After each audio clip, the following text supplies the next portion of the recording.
Chapter 157. Liang Zhenglin angrily sat opposite to Duan Xueqing and Poplar Fruit. However, he was used to being beaten, so he soon started chatting with the girls next to him. There weren't many male students who majored in language and literature, so there were only 5 people from the 2 grades present. The girls were chattering in full swing. The entire room was so noisy that it was as if there were thousands of ducks. Poplar Fruit's attention was mainly on Kiki. He would chat with the students next to him from time to time, but he didn't talk much.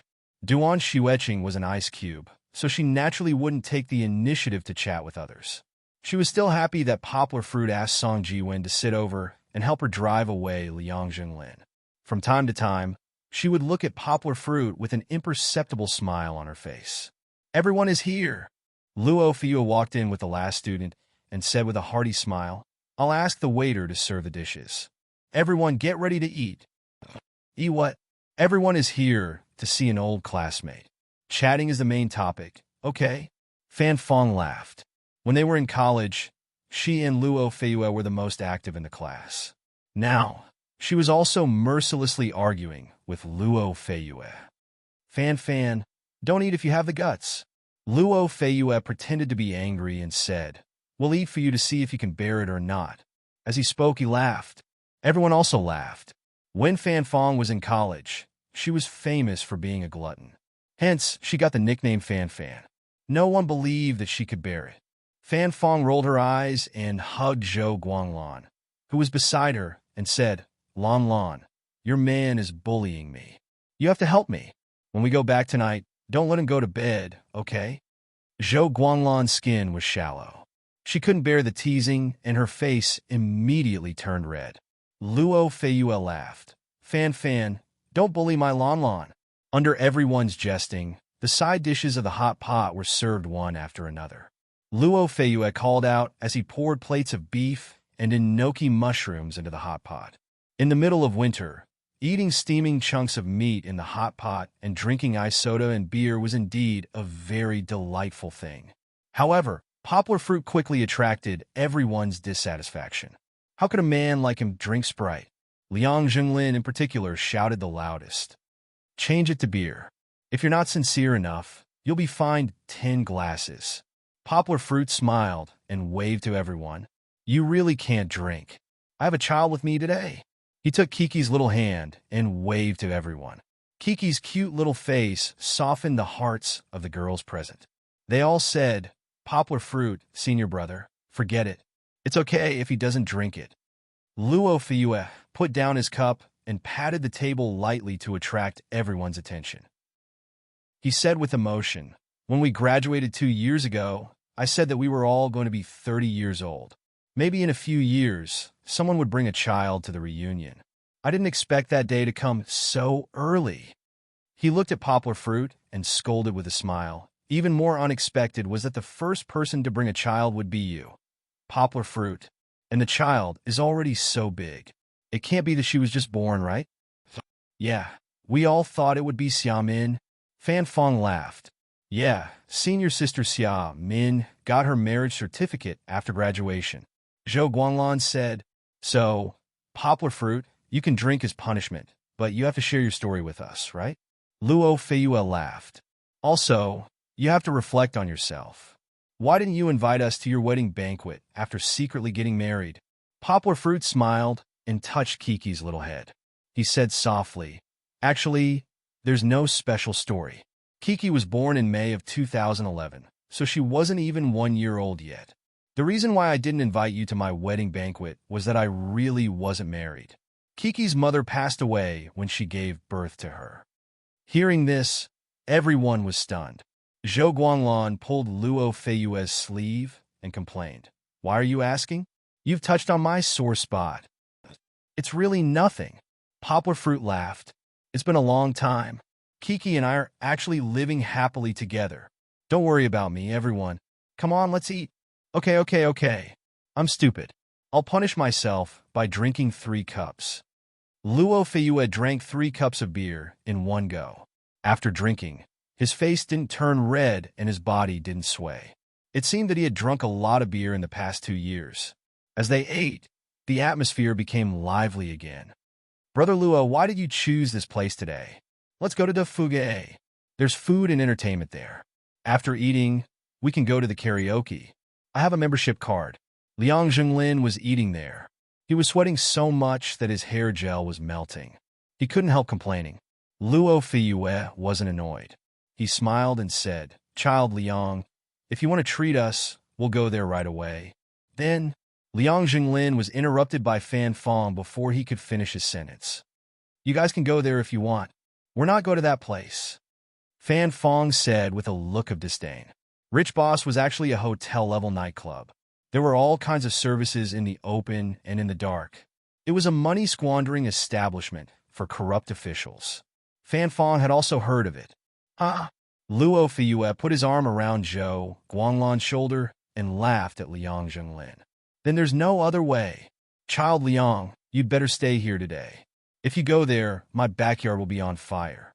Without a chance to show off his financial resources, Liang Zhenglin rolled his eyes and pretended not to care as he fiddled with the BMW car key on the table. He said, "By the way, I haven't seen you guys for a long time. I don't know where the senior brothers and sisters here work. Why don't you tell me about it yourselves? If we have business dealings, we can take care of each other." No one refuted him. Luo Fiyue smiled and said, "Okay, I'll say it first. I'm now working in Futian. I sell houses.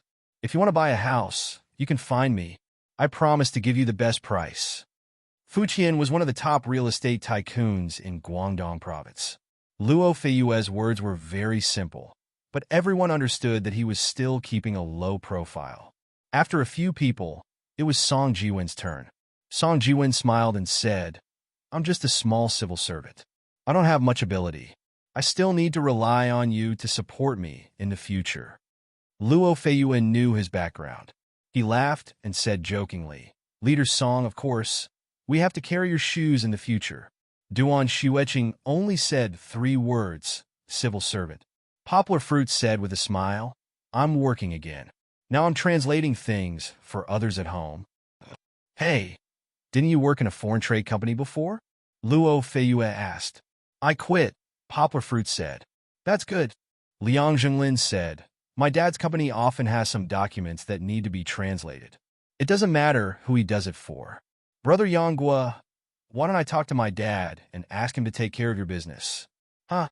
He laughed unscrupulously and didn't hide his sense of superiority in his laughter. Chapter 158. Poplar Fruit was not a person who liked to fight and cause trouble, but Liang Zhenglin's tone was really asking for a beating. "You two are orphans and widows." "Oh no, sorry, I can't use widows and widowers, ha!" Liang Zhenglin thought it was funny and laughed. "Too pitiful, I think. We are classmates. How can I see you in such a difficult situation?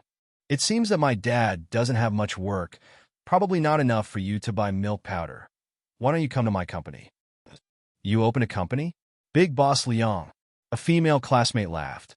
"No, what big boss? Just a small business, just a cosmetics company. It can't make a few million a year." Liang Zhenglin, very humbly, said to a few girls who were looking at him with admiring eyes. As soon as his voice fell, a few of his close friends started to kick up a fuss, saying that he earned so much money but didn't treat them to a meal, and so on. In fact, when Liang Zhenglin talked about his company's business, Poplar Fruit guessed that his company should be the kind of OEM company, especially going to the Pearl River Delta to order domestic cosmetics, then buy a brand in South Korea, and sell it as South Korean cosmetics.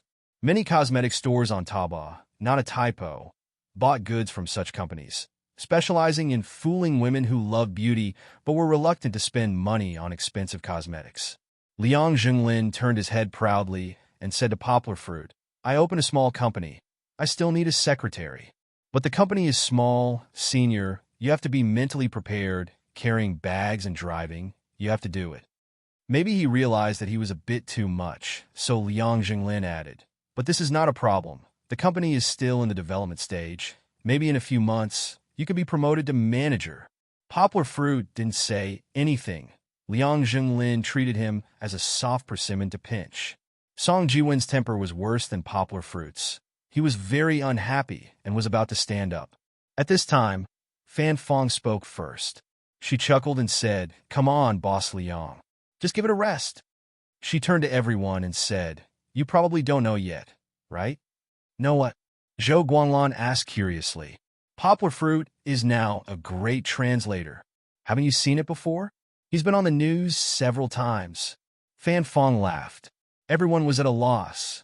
Zhou Guanglan asked, when did this happen?" "Didn't Apple's Steve Jobs release a biography a few months ago? It was only released after he passed away. Do you know who flipped it?" Fan Fong kept them in suspense. That book? Could it be?"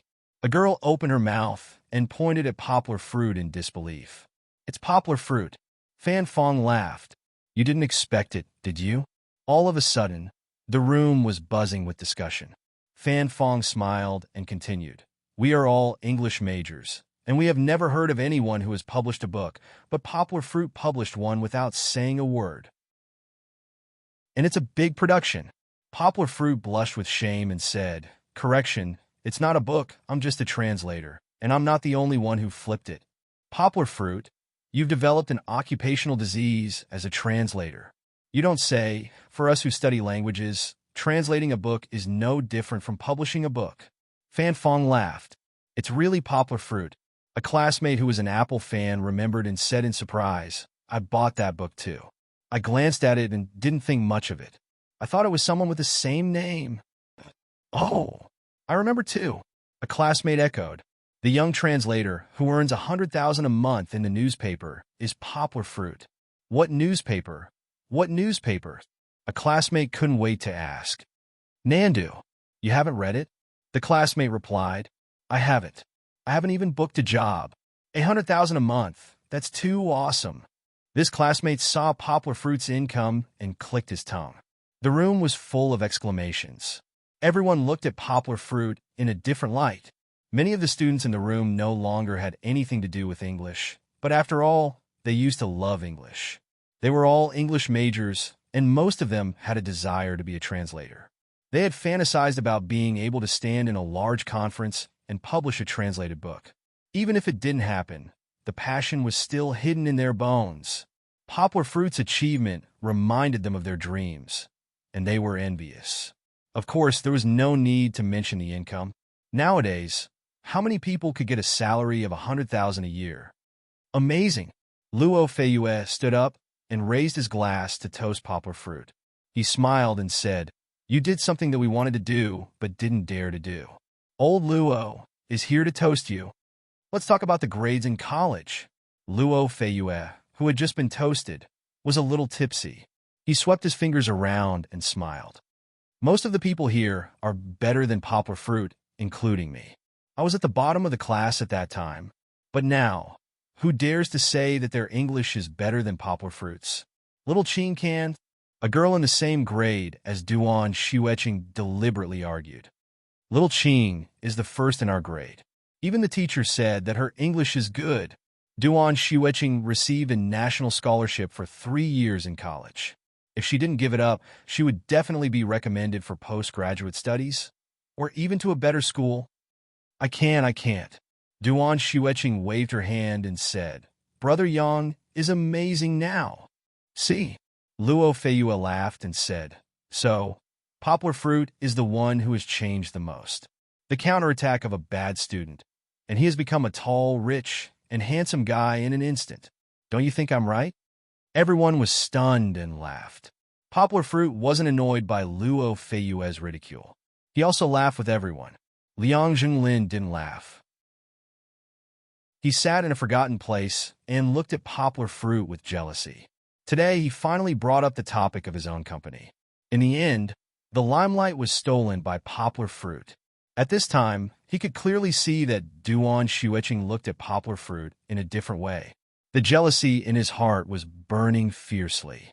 He wondered if he should find a few punks to teach Poplar Fruit a lesson. When they were in school, Liang Zhenglin's fights were just small fights. Although he was rejected by Duan Xueqing many times because of Poplar Fruit's relationship, he thought, he still didn't dare to find someone to beat up his senior. The influence would be too bad. But now, after Liang Zhenglin opened his own company, it was inevitable that he would have to deal with all kinds of people.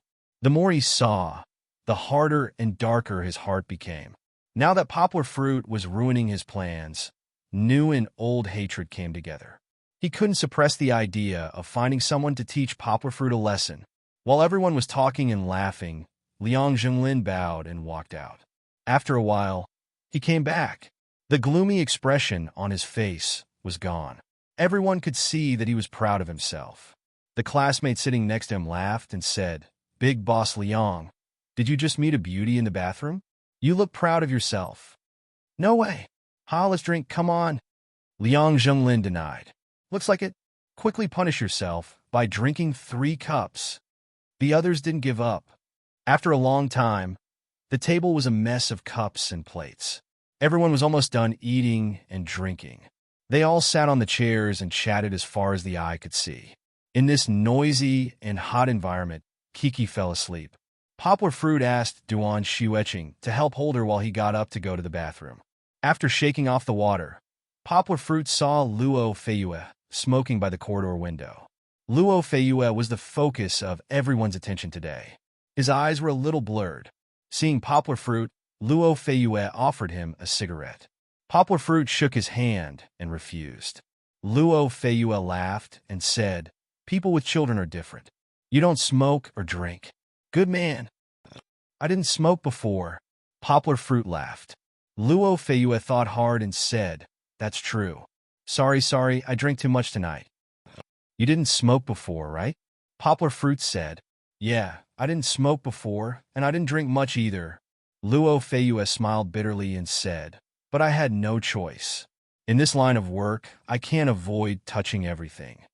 Seeing Poplar Fruit's strange look, Luo Feiyue punched him and laughed. "It's not what you think. I still adhere to my principles.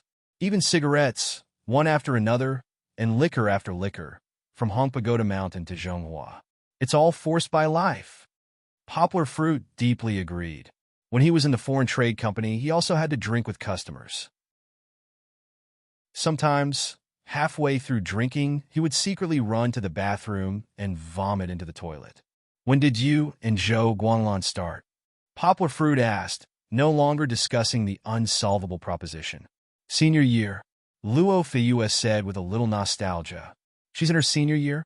"No, I'm in my senior year." Poplar Fruit said in surprise. "No way, I haven't heard anything about it." "Huh, we were secretly talking about it back then," Luo Feiyue said proudly. "We fought in the Tunnel War for 2 years, and only when she graduated did people know about it." "Damn, did anyone catch you two in a puppy love? Why were you secretly talking about it?" Poplar Fruit was speechless. "You don't know how good Guanglan's family is. How could a poor kid like me dare to tell others about it? Otherwise, it would be a joke if we broke up." Luo Feiyue smiled bitterly and said, "So, after I graduated, I have been working hard to get closer to her and give her a happy life. Only in this way, I dared to tell others about our relationship. It's already very good now. Your career is successful, and you have money and a car." Poplar Fruit pointed to the car key on his waist. "The car was given to me by the company." Luo Feiyue smiled and said, "It's mainly because I have a house. Employees in our line of work have a discount when buying a house, and Guanglan's parents happen to support us, so we gathered enough money for the down payment. After the Spring Festival, we handed over the house." "You've already met her parents. It seems like you're going to get married soon." Poplar Fruit smiled. "Not yet. Guanglan and I have already agreed to get married in 2 years." Luo Feiyue smiled. His smile was filled with happiness that made others envious. Chapter 159. After Luo Feiyue finished smoking, Poplar Fruit followed him to the private room. Before the door was opened, there was a noise coming from the hall. Where did this wild child come from? A shrill female voice sounded. "Don't you look where you are going? What did your parents teach you?" Sorry. This child is not sensible. I'm really sorry. Brothers, please forgive me. What's the use of saying sorry? Do you know how much this dress costs? If it gets dirty, can you afford to pay for it?" "Papa." 2 crisp sounds were heard. "If you don't know how to discipline your child, I will help you." Poplar Fruit frowned. He was not annoyed by the noise, but because he heard the voice of his former neighbor, Lu Gillen, and Lil Dong's crying. "You go in first. I will go and take a look," Poplar Fruit said to Luo Feiyue. Poplar Fruit turned around and walked away. Luo Feyua thought for a moment, released his hand that was holding the door handle, and followed him. You! How can you hit people? Poplar Fruit walked to the corridor and saw Lou Gillen pointing at them with an agitated look. There were not many guests in the hall. There were only a few scattered tables. The table where Lou Gillen was in trouble was surrounded by 4 or 5 sturdy men and a few coquettish women. Because of the hot pot, the temperature in the restaurant was not low. Moreover, they were eating the steaming hot food. Those men took off their jackets and put them behind the chairs, leaving only a black vest, revealing their strong muscles. They looked like fitness trainers in a gym. Lou Gillen looked agitated. Fong Wenjing pulled the crying Lil Dong to the side and squatted down to look at Lil Dong. Poplar Fruit could see that Lil Dong was covering his face with his hands, revealing a red palm print. Poplar Fruit only took a glance and guessed the cause of this matter. When Lou Gillen and his family were about to leave, Xiao Dong ran out and accidentally bumped into the leg of a woman who was standing up. Then, she shook the wine glass in her hand and spilled some wine on her clothes. Actually, it was not much. Looking at her chest, the wet mark was not even as big as a palm. On the contrary, the collar of her clothes was too low, and a little of it flowed into her towering breasts. She was holding a tissue and wiping it while cursing. The eyes of the men at their table were shining. They wished they could become the tissue in her hand and squeeze in.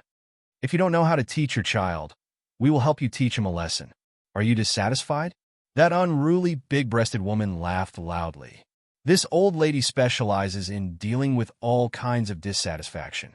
Her joke, which had been used too many times, still received a warm response from her companions. Poplar Fruit looked at them laughing unscrupulously, and Lou Gillen, who was angry but didn't know how to deal with them. He walked towards them. Brother Lou. Poplar Fruit patted Lou Gillen's shoulder and said, Poplar Fruit, why are you here? Lou Gillen looked at Poplar Fruit in surprise. Poplar Fruit did not answer. This was not the time for small talk. He walked between Lou Gillen and the table and asked coldly, What do you want? Yo, you want to bully us with more people, right? A man with a crew cut lazily stood up, twisted his head, and his thick chest muscles trembled as he said disdainfully, Let's see who has more people. Another man at the table shouted, which caused another burst of laughter. What do you want? Kneel down for this old lady, kowtow, and admit your mistake, and this debt will be written off. The big-breasted woman said with her hands on her waist. You guys are going too far. Lou Gillen clenched his fists and said with hatred, Don't go too far. Isn't it just a child who accidentally touched it? Is there a need to go through so much trouble? Moreover, you even hit the child? Poplar Fruit asked angrily. Who do you think you are? Do we need you to tell us how to do things? The crew-cut man pointed at Poplar Fruit and cursed. He walked over. Poplar Fruit was a little taller than him, but in terms of size, Poplar Fruit was far inferior. The crew-cut man came over aggressively, but Poplar Fruit was unmoved. He looked at the word Xingyi on the men's backs and asked with his brows knitted, Do you learn martial arts to bully the weak and beat children? Which master taught you this? Do you have any moral upbringing? Poplar Fruit's words seemed to have stepped on their sore spot. The crew-cut man jumped up and cursed as he raised his hand to slap Poplar Fruit. Poplar Fruit stepped to the side and grabbed the crew-cut man's right hand. He coldly said, You want to hit me because of a disagreement? In the face of fierce and ruthless robbers, Yanghua could beat them all by himself. The people in front of him were drunk until their faces were red and their hands and feet were numb. How could he care about them? However, he still wanted to reason with them. Civilized people shouldn't fight and kill. The crew-cut man's right hand was grabbed by Poplar Fruit. He tried to pull his hand out, but he couldn't. He felt embarrassed and shouted angrily, Fuck you.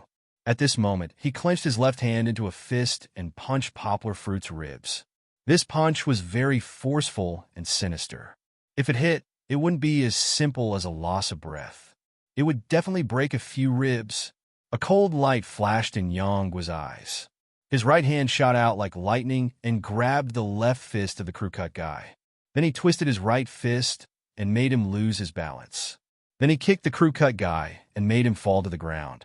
The crew-cut man fell to the ground, and the chair behind him hit the table with a loud noise. Poplar Fruit said coldly, "This is your retribution for hitting a kid." Luo Feiyue, who was standing behind Yang, was also stupefied. He had been following behind Yang in a daze. He hadn't even seen clearly what had happened when a fight broke out. Then, Yang didn't suffer a loss while facing this brawny man. Instead, she beat him down. This scene was simply too unbelievable. Was this still the gentle Poplar Fruit he used to know? In fact, Poplar Fruit had fought before. But when he went to university, he stayed in an environment where there were fewer boys and more girls. Naturally, he wasn't so impulsive. So many people thought that a liberal arts guy like Poplar Fruit was gentle and elegant. The man with the crew cut was knocked down. His companions all stood up and pushed their chairs with a clatter. The crew cut man also stood up. His face was gloomy, and his clothes were stained with soup. The big-breasted woman was very sensible. Seeing that the situation was not good, she quickly hid behind them. "Don't fight. Let's talk nicely." The boss of the hot pot restaurant hurried over and said with a bitter face, "Fuck you." The crew cut man was now very angry. He pushed the boss fiercely and staggered. "Oh, you still want to bully me with your numbers?" Poplar Fruit sneered and said back to them. A man who was about the same height as Poplar Fruit, but had bigger muscles than the crew cut man, pushed the crew cut man away and said, "You want to bully me with your numbers? You're not qualified. Let me fight you."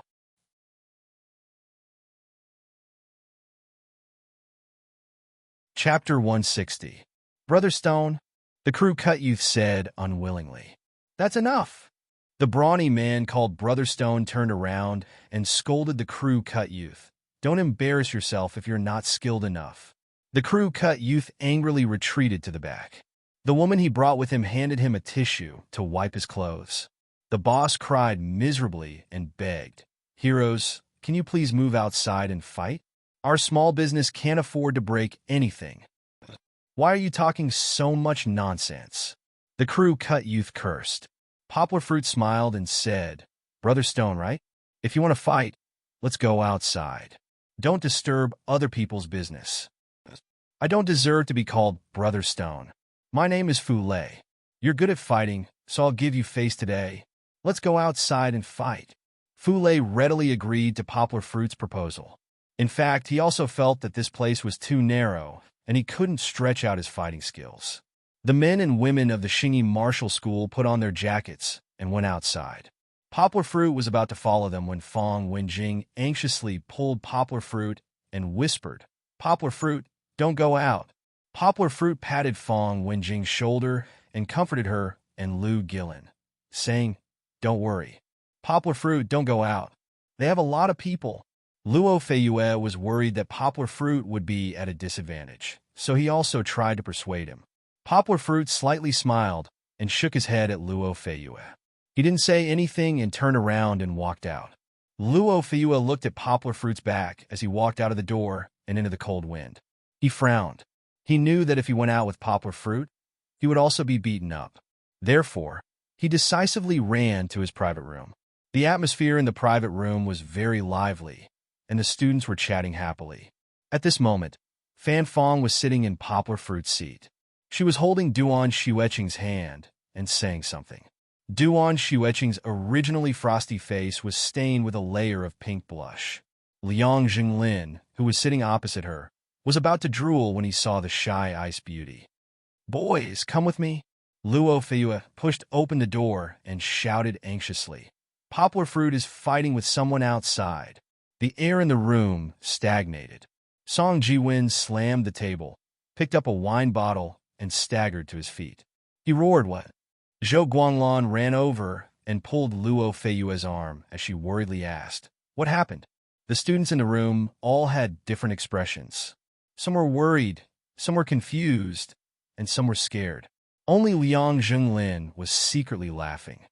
"Hee, Poplar Fruit, you ruined my business. You're courting death," Liang Jinglin thought proudly. But when he looked at his watch, he also had some doubts. Why did Brother Dafei and the others come so early today? Didn't they say that they would arrive at 10 o'clock?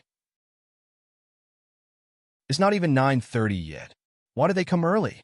Luo Feiyue simply explained, we just met a friend of Poplar Fruit's.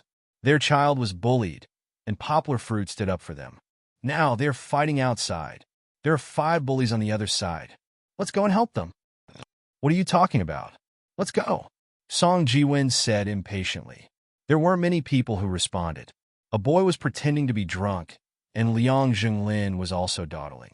He wasn't as agile as Fan Fong and the other girls. Luo Feiyue walked in front with Song Jiwen, while Fan Fong pulled Duan Xueqing and asked her to call the police first. On the other side, Poplar Fruit walked out with them and looked at them with a faint smile on his face. The temperature outside had dropped to 6 or 7 degrees. It was extremely cold. Even the muscular men were shivering and trying to put on their jackets. The other 4 men stood at the back with the women. Fu Lei walked in front of Yang Guo and cracked his neck. His thick knuckles made cracking sounds. His eyes revealed a crazy light. He laughed and said, Kid, we are from the Guo family's Xingyi martial arts school. Fists and feet have no eyes. Don't blame me for not warning you if you get hurt. It's not too late for you to regret now. Come out to my brother and apologize, and this matter will be over. Poplar Fruit smiled indifferently and said, Why are you talking so much nonsense? If you want to fight, let's fight. Although his expression was calm, Poplar Fruit's eyes were a little excited. He didn't know why, but after showing off his skills at the bank, Poplar Fruit always had the urge to fight with someone again. Practicing martial arts was not as satisfying as fighting. Poplar Fruit turned sideways and put his left hand behind his back. His right palm faced up and slowly stretched out. This wasn't the beginning of Tai Chi. He saw it in a movie and thought it looked pretty cool, so he used it. Fu Lei didn't understand. In all the martial arts he knew, there wasn't a single one that looked weird. Usually, 2 hands were in front, who would only put 1 hand behind their back. However, this posture looked very provocative. He was clearly letting him go first. He was looking down on others. Fu Lei took advantage of the situation. Although he was a little annoyed, his martial arts were still methodical. When he took a step, his feet touched the ground first, and his toes were firmly grasped. His lower body was as stable as a pine tree. His body was dignified and didn't sway. When he punched, his wrist was slightly bent, and his 5 fingers were naturally separated. He didn't hold his palm tightly and left himself some leeway. Although he was tall and muscular, his punches were not slow. With a wave of his left hand, his right hand, which was as big as a casserole, punched towards Poplar Fruit's head. Chop fist. These 2 words flashed through Poplar Fruit's mind. During this period of time, Poplar Fruit had been studying Xingyi Quan. He was very familiar with this move. Poplar Fruit subconsciously wanted to turn around. The next step was to lead the attack. If the force of the attack missed, then he would use the force to hit someone. However, just as he turned around, Poplar Fruit's heart skipped a beat. He didn't want to use Tai Chi to hit Fu Lei. It was rare to meet someone who learned Xingyi Quan. Why not spar with him? Fu Lei didn't care that his fist was dodged by Poplar Fruit. He immediately changed his move. He bent his knees, raised his left arm, and used his right hand to form a cannon fist. His fist was like a cannonball as it fiercely smashed towards Poplar Fruit's abdomen. If this punch landed, Poplar Fruit would probably vomit out all the food he ate last night. Good! Poplar Fruit shouted in his heart. Fu Lei's fist came quickly, but Poplar Fruit's reaction was even faster. He dodged and took a step to the left. His left fist was aimed at Fu Lei's face. Fu Lei hurriedly leaned to the side and used his left arm to block the attack. He also raised his right arm to protect his head. He was ready to retreat and create some distance. However, how could Poplar Fruit let him retreat so easily? He quickly moved to the right, squatted down, and used his right fist to hit Fu Lei's left face. Fu Lei wanted to say, "Don't hit my face." However, he could only block Poplar Fruit's storm-like attack. He didn't have the time to think about resisting. What's worse is that although Yang will look skinny, the strength of her fists is not small. Just 1 hit will make the arm go numb. He could only cross his right arm to the left to block Poplar Fruit's attack. However, these were all feints by Poplar Fruit. Fu Lei was forced to raise his arms to protect his face. His center was wide open, giving Poplar Fruit a chance to land the final blow. Poplar Fruit beautifully turned around. Using the inertia of turning, he threw a right punch and hit Fu Lei's abdomen directly. Poplar Fruit's combination of punches only took 2 to 3 seconds. It was so fast that no one could react.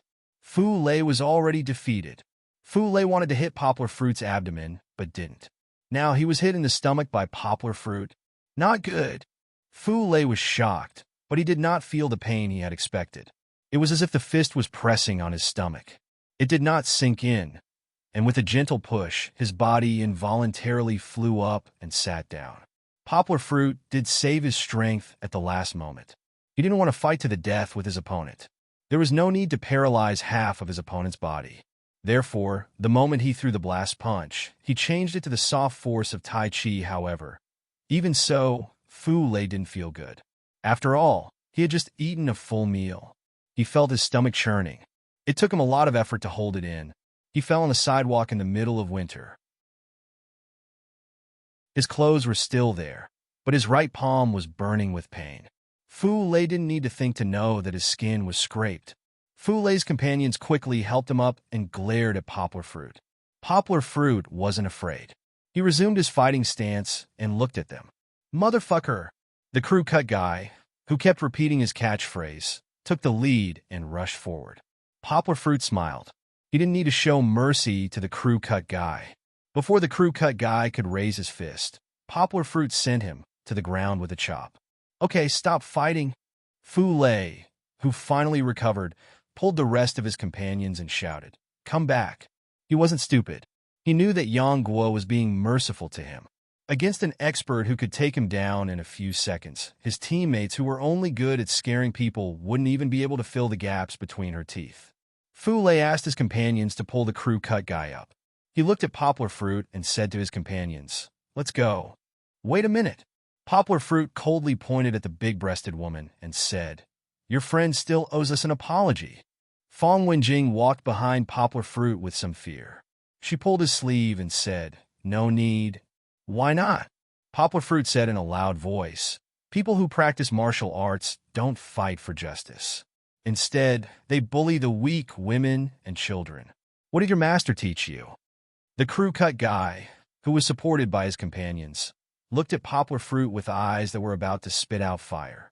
Fu Lei also stared at Poplar Fruit. He was a little angry, but the situation was better than him. He turned his head and looked at the big-breasted woman and said word by word, "I may apologize." The big-breasted woman was so scared that her face was even paler than her foundation. Seeing the crew cut guy and Fu Lei being easily defeated, she also learned her lesson and didn't dare to delay. She walked out from the crowd and lowered her head to her unfathomable cleavage. She softly said, "I'm sorry." After the apology was made, Poplar Fruit didn't hold on to it anymore. His eyes relaxed a lot. Fu Lei stared at Poplar Fruit and said in a deep voice, "It's a small world. We'll meet again. Let's go." After that, a large group of people turned around and walked away. Poplar Fruit fearlessly looked at their backs. "We'll meet again. I'll beat you up every time you come."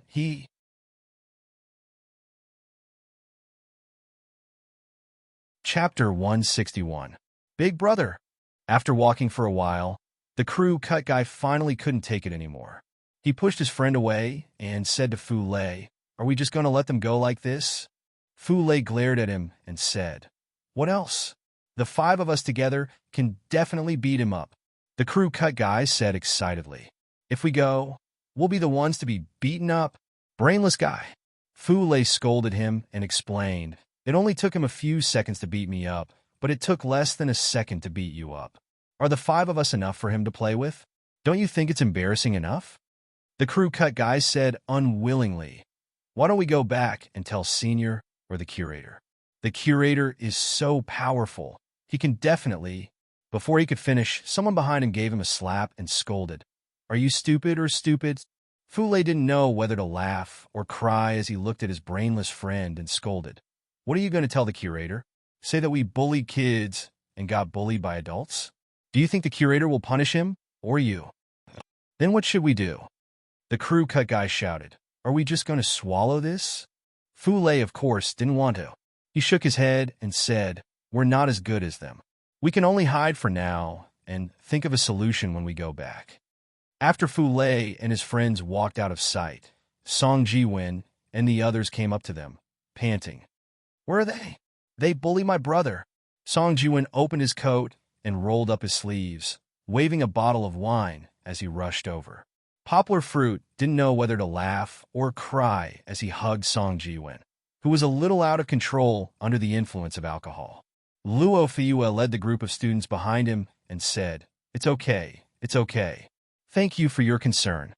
Luo Feiyue looked around curiously and asked, "Poplar Fruit, what's going on?" Poplar Fruit smiled and said, "I talked some sense into them, and they apologized. Everything's fine now." Luo Feiyue knew he was drunk, but he didn't believe Poplar Fruit's excuse. A group of martial artists bowed and apologized just because they were reasonable? If that was the case, the world would have been at peace long ago. Poplar Fruit went to find Liu Gilin and his family and said with a smile, "It's okay, it's all settled." He squatted down, hugged Little Dong, touched his face and said, "Little Dong, does it hurt?"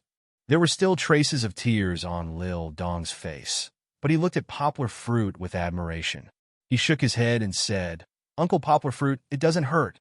Little Dong is really good." Poplar Fruit kissed him and praised him. "Poplar Fruit, it's all thanks to you today," Fong Wenjing said gratefully. "Sigh. We're friends, so there's no need to be so polite. Since I've encountered this matter, I'll definitely take care of it," Poplar Fruit said with a smile. He comforted them, and then said, "You guys go back first. Don't worry, if they dare to come up again, just call me." After sending off Liu Gilin and his family, Poplar Fruit helped Song Ji-win zip up his coat and said with a smile, "I'm really sorry for disturbing everyone's conversation. It's okay. We're regretting that we came late and didn't see you show off your power. Ha ha." Fan Fong laughed. "There's no power, I'm just trying to reason with them," Poplar Fruit said with a smile.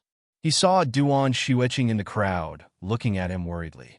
He smiled, walked up, took Kiki, and said softly, "I've made you worry." Duan Xueqing shook her head, looked at Poplar Fruit with her beautiful eyes, and said in a low voice, "It's good that you're fine." Her conversation with Poplar Fruit was so soft that only the two of them could hear it clearly. Fan Fong said with a teasing smile, "What are you guys whispering about?" "Let's go back," Poplar Fruit said with a smile. He didn't answer directly and said, "It's too cold outside." At this time, Liang Zhenglin slowly walked up. He looked at Yanghua, who was in perfect condition, and his heart was uneasy. Why is he not injured at all? Didn't Brother Dafei come to beat him up? He pulled a girl who was close to him and asked in a low voice. The girl didn't know the situation, so she told him what Poplar Fruit said. Liang Zhenglin was even more confused. Did Brother Dafei retreat just because he talked reason? It can't be, right? "Brother Dafei, you took 3,000 yuan from me. You just said a few words and left?" Following his classmates to the restaurant, Liang Zhenglin was unhappy. He wanted to find a chance to call and ask what happened. At this time, there was a sudden roar of a motorcycle. Poplar Fruit turned around and saw a few gangsters with dyed red hair holding baseball bats coming down from the motorcycle. Seeing these people, Poplar Fruit felt that something was wrong. The one in the lead had a gold chain around his neck and gold rings on his hands. He was holding a mobile phone and looking at people. "Brother Dafei, it's him." A sharp-eyed gangster pointed at Poplar Fruit and said. Sure enough, they were looking for him. Poplar Fruit's eyes became sharp again. He shouldn't have been merciful just now. He should have punched them a few more times. They just left, and now they're looking for him? Fu Lei, who had walked far away, sneezed. He didn't know that he had become Liang Zhenglin's scapegoat. At this moment, Liang Zhenglin had already quietly hidden. He was in a good mood. Brother Dafei had just arrived, and it looked so ostentatious. Quick, go up and beat Poplar Fruit until he can't take care of himself.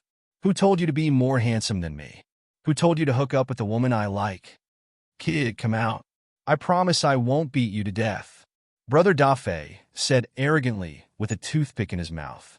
Knowing that this battle was inevitable, Poplar Fruit stuffed Kiki into Duan Xueqing's arms. Duan Xueqing couldn't hold him back.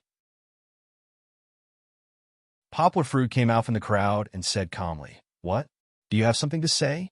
Under his emotionless tone, there was indeed anger boiling.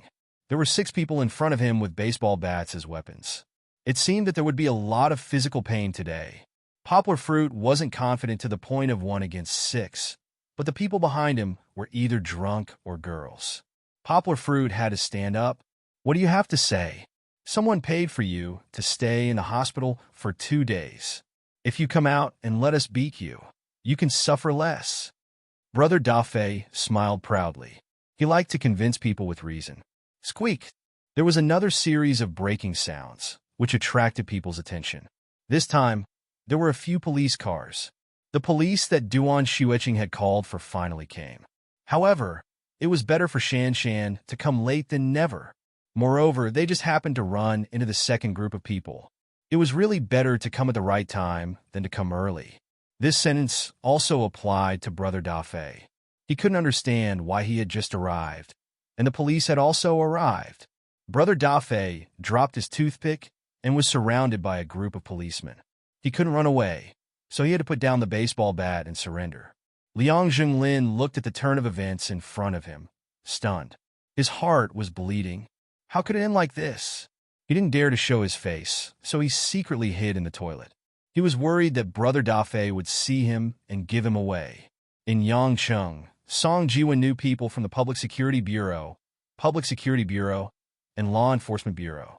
It was hard to say if it was a big matter, but for a small matter like catching a hoodlum, he made a phone call and let the leading policeman listen to the phone call. The rest of the matter could be arranged properly. Poplar Fruit let out a sigh of relief. Today's matter had come to an end. However, with Family Shingi Dojo, this matter was not over yet. Everyone, use your votes to support the poor. Greater than over equal to.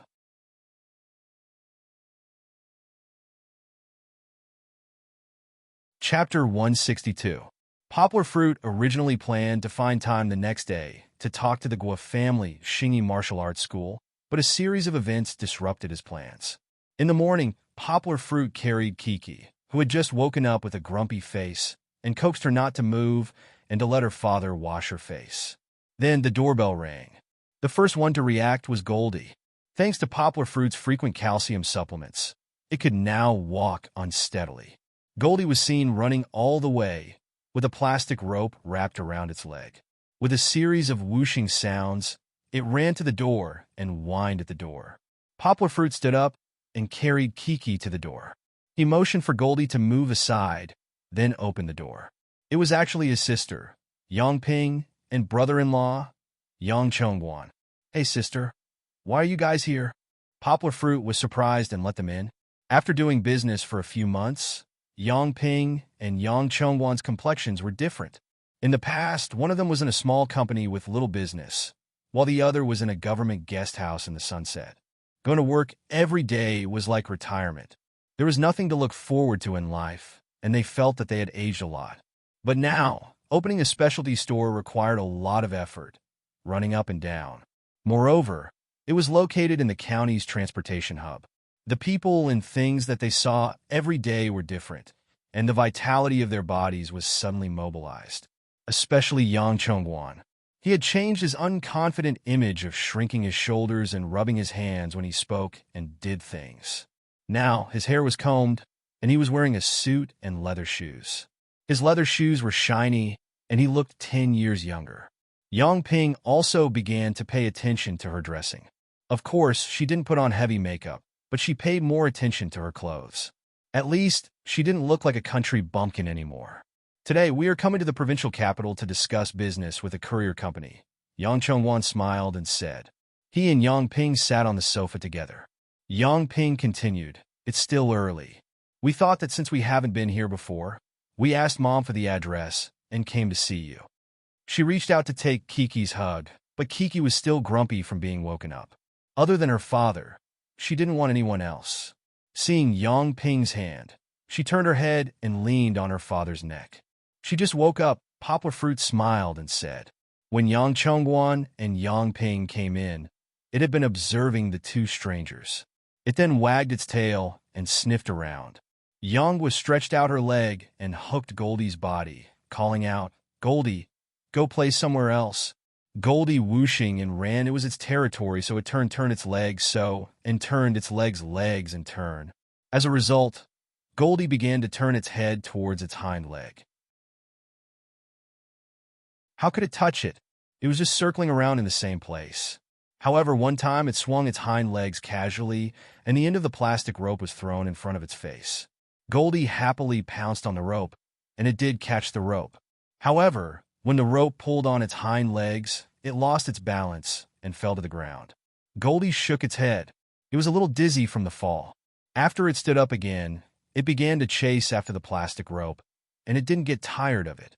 Poplar Fruit smiled and didn't care about it. He chatted with Yang Ping, and Yang Ping, "How are you doing now? Is the store open?" Ever since he came back home, Poplar Fruit never asked about his sister's and brother-in-law's business. Although he had 50% of the shares, Poplar Fruit was like a shopkeeper who didn't do anything. Once he invested, he didn't care. There was actually a reason for this. Firstly, this was Yang Ping and Yang Chengwan's business. Poplar Fruit didn't want to interfere. Secondly, Poplar Fruit also had his own things to do. Poplar Fruit was really not interested in following up on matters like opening a store. Thirdly, and of course, the main reason was that Poplar Fruit was lazy. There were so many miscellaneous matters. Just thinking about it gave him a headache. Yang Ping didn't know whether to laugh or cry. She had planned to report to Poplar Fruit, but in the end, Poplar Fruit always just said, "It's okay. You guys handle it." Hearing Poplar Fruit's question, Yang Ping looked at him with a grumbling look. It opened a long time ago. It's been open for a month. Under Yang Ping's introduction, Poplar Fruit found out that in the past 2 months, Yang Ping and Yang Chengwan had already managed the store to be so popular. Poplar Fruit didn't pay attention to relationships, but Yang Chengwan firmly grasped the line of the county magistrate. Poplar Fruit was in the provincial capital, but his family had a lot of contact with the county magistrate. Their relationship was much closer than before. With the county magistrate's support, Yang Chengwan not only successfully completed the registration and other procedures, but also opened the store half a month earlier than previously planned. Under the county magistrate's secret instructions, the government's procurement also slightly tilted towards their store. The gifts that the government gave to investors were all provided by the store. This gave them a lot of sales, but the biggest part was the physical sales. The bus station was a good location, so they were destined to have many customers coming to buy every day. The products that Yang Chengwan and Yang Chengwan chose were very exquisite and beautiful. Plus, the prices weren't too expensive, so the tourists were willing to pay for some. "How's your online store?" Poplar Fruit asked.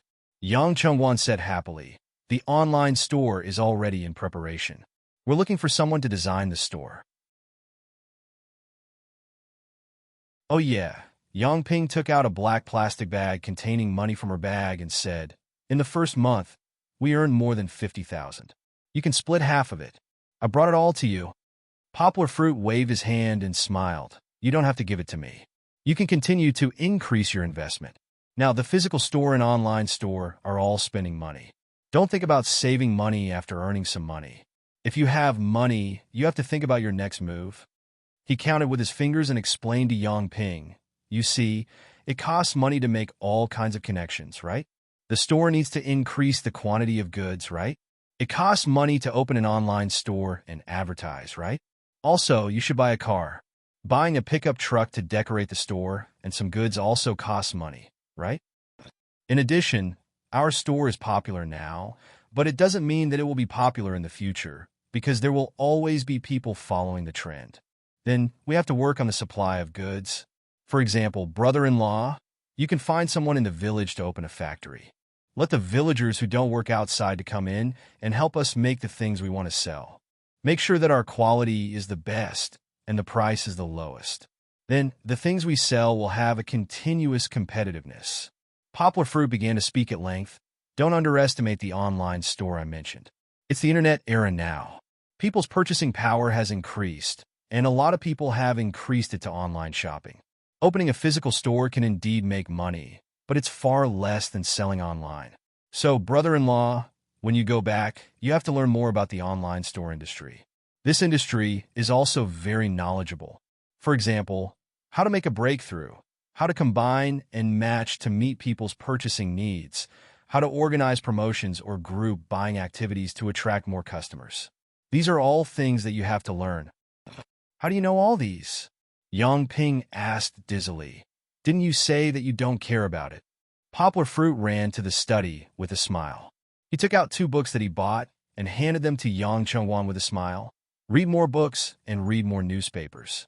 Naturally, you will know more about everything. Brother-in-law, those trivial things like looking after the store and greeting customers can be handed over to the employees. If you have time, you have to read more books. Your business isn't as small as we thought before. You have to learn by yourself and improve yourself. This business will only get better and better. The secret of monthly sales from 0 to over 1 million foot and the marketing strategy of online stores? Yang Ping flipped through the books and asked doubtfully. Poplar Fruit scratched his head and smiled. Actually, what I just told you is mostly memorized from the top. Of course, what I said is all theoretical. As for how you do it, it's still up to you to figure it out. You can just say that you want to be a hands-off shopkeeper again. Yang Ping rolled her eyes and said disdainfully. Poplar Fruit was chatting with Yang Ping and Yang Chengwan when the door was suddenly opened. He turned around and saw Song Jiwen. He probably just woke up. His hair was messy, and his eyes were still blurry. He rubbed his eyes, ignored the people sitting in the living room, and went straight to the kitchen. With a clang, he opened Poplar Fruit's fridge and took out a carton of milk. He bit the plastic of the straw with his teeth and closed the fridge door. Under everyone's gaze, he took a piece of bread from the dining table and threw it into his mouth. Goldie couldn't stand it anymore. It whined and ran in front of Song Jiwen, not letting him go forward. Song Jiwen squatted down and sucked on the milk. He patted Goldie's head and said, Goldie, it's not that I don't want to share with you, but if your father knows that I gave you these things, he'll beat me up. Raising his head, Song Jiwen saw 3 pairs of eyes and a pair of small eyes. Ugh, Sister Ping, why are you here? Song Jiwen scratched his head and greeted her. I'm here to do something. Why are you here? Yang Ping asked curiously. I live opposite, Song Jiwen laughed. He sucked on the milk, crossed the dam, and sat beside Poplar Fruit. Brother-in-law, good morning. Song Jiwen also greeted Yang Chengwan. Good morning, your ass. Poplar Fruit patted his head and scolded him with a smile. Stealing my food, and yet you're so righteous. TSK, didn't you buy too much? Song Jiwen said. I'm not eating. Kiki isn't eating. Throw away the rest. Poplar Fruit scolded him with a smile. I bought too much because you come here all day to eat and drink. Yang Ping and Yang Chengwan sat for a while, then they got up and said goodbye. It was almost time. They had to find a courier company to talk about business. On the way, Yang Chengwan said to Yang Ping with a strange expression, Our brother-in-law really doesn't have a girlfriend, right? Yang Ping nodded and said, Yeah, I can see that. No, that's not what I meant. Yang Chengwan said, Poplar Fruit is good-looking, rich, and capable. Why does he always hang out with Song Jiwen? They're so close. Could it be that he's... He didn't continue, because Yang Ping picked up her small bag and smashed it on him. Yang Ping chased after him and scolded him with a smile. Could it be your ass? Who told you to think nonsense? You're the Brokeback Mountain. Your whole family is the Brokeback Mountain. I'm not familiar with doing business. There are a lot of things to criticize. Don't take it seriously. I'm begging for monthly votes. I'm begging for recommendations. Everyone, use your votes to hit the poor. Greater than over equal to.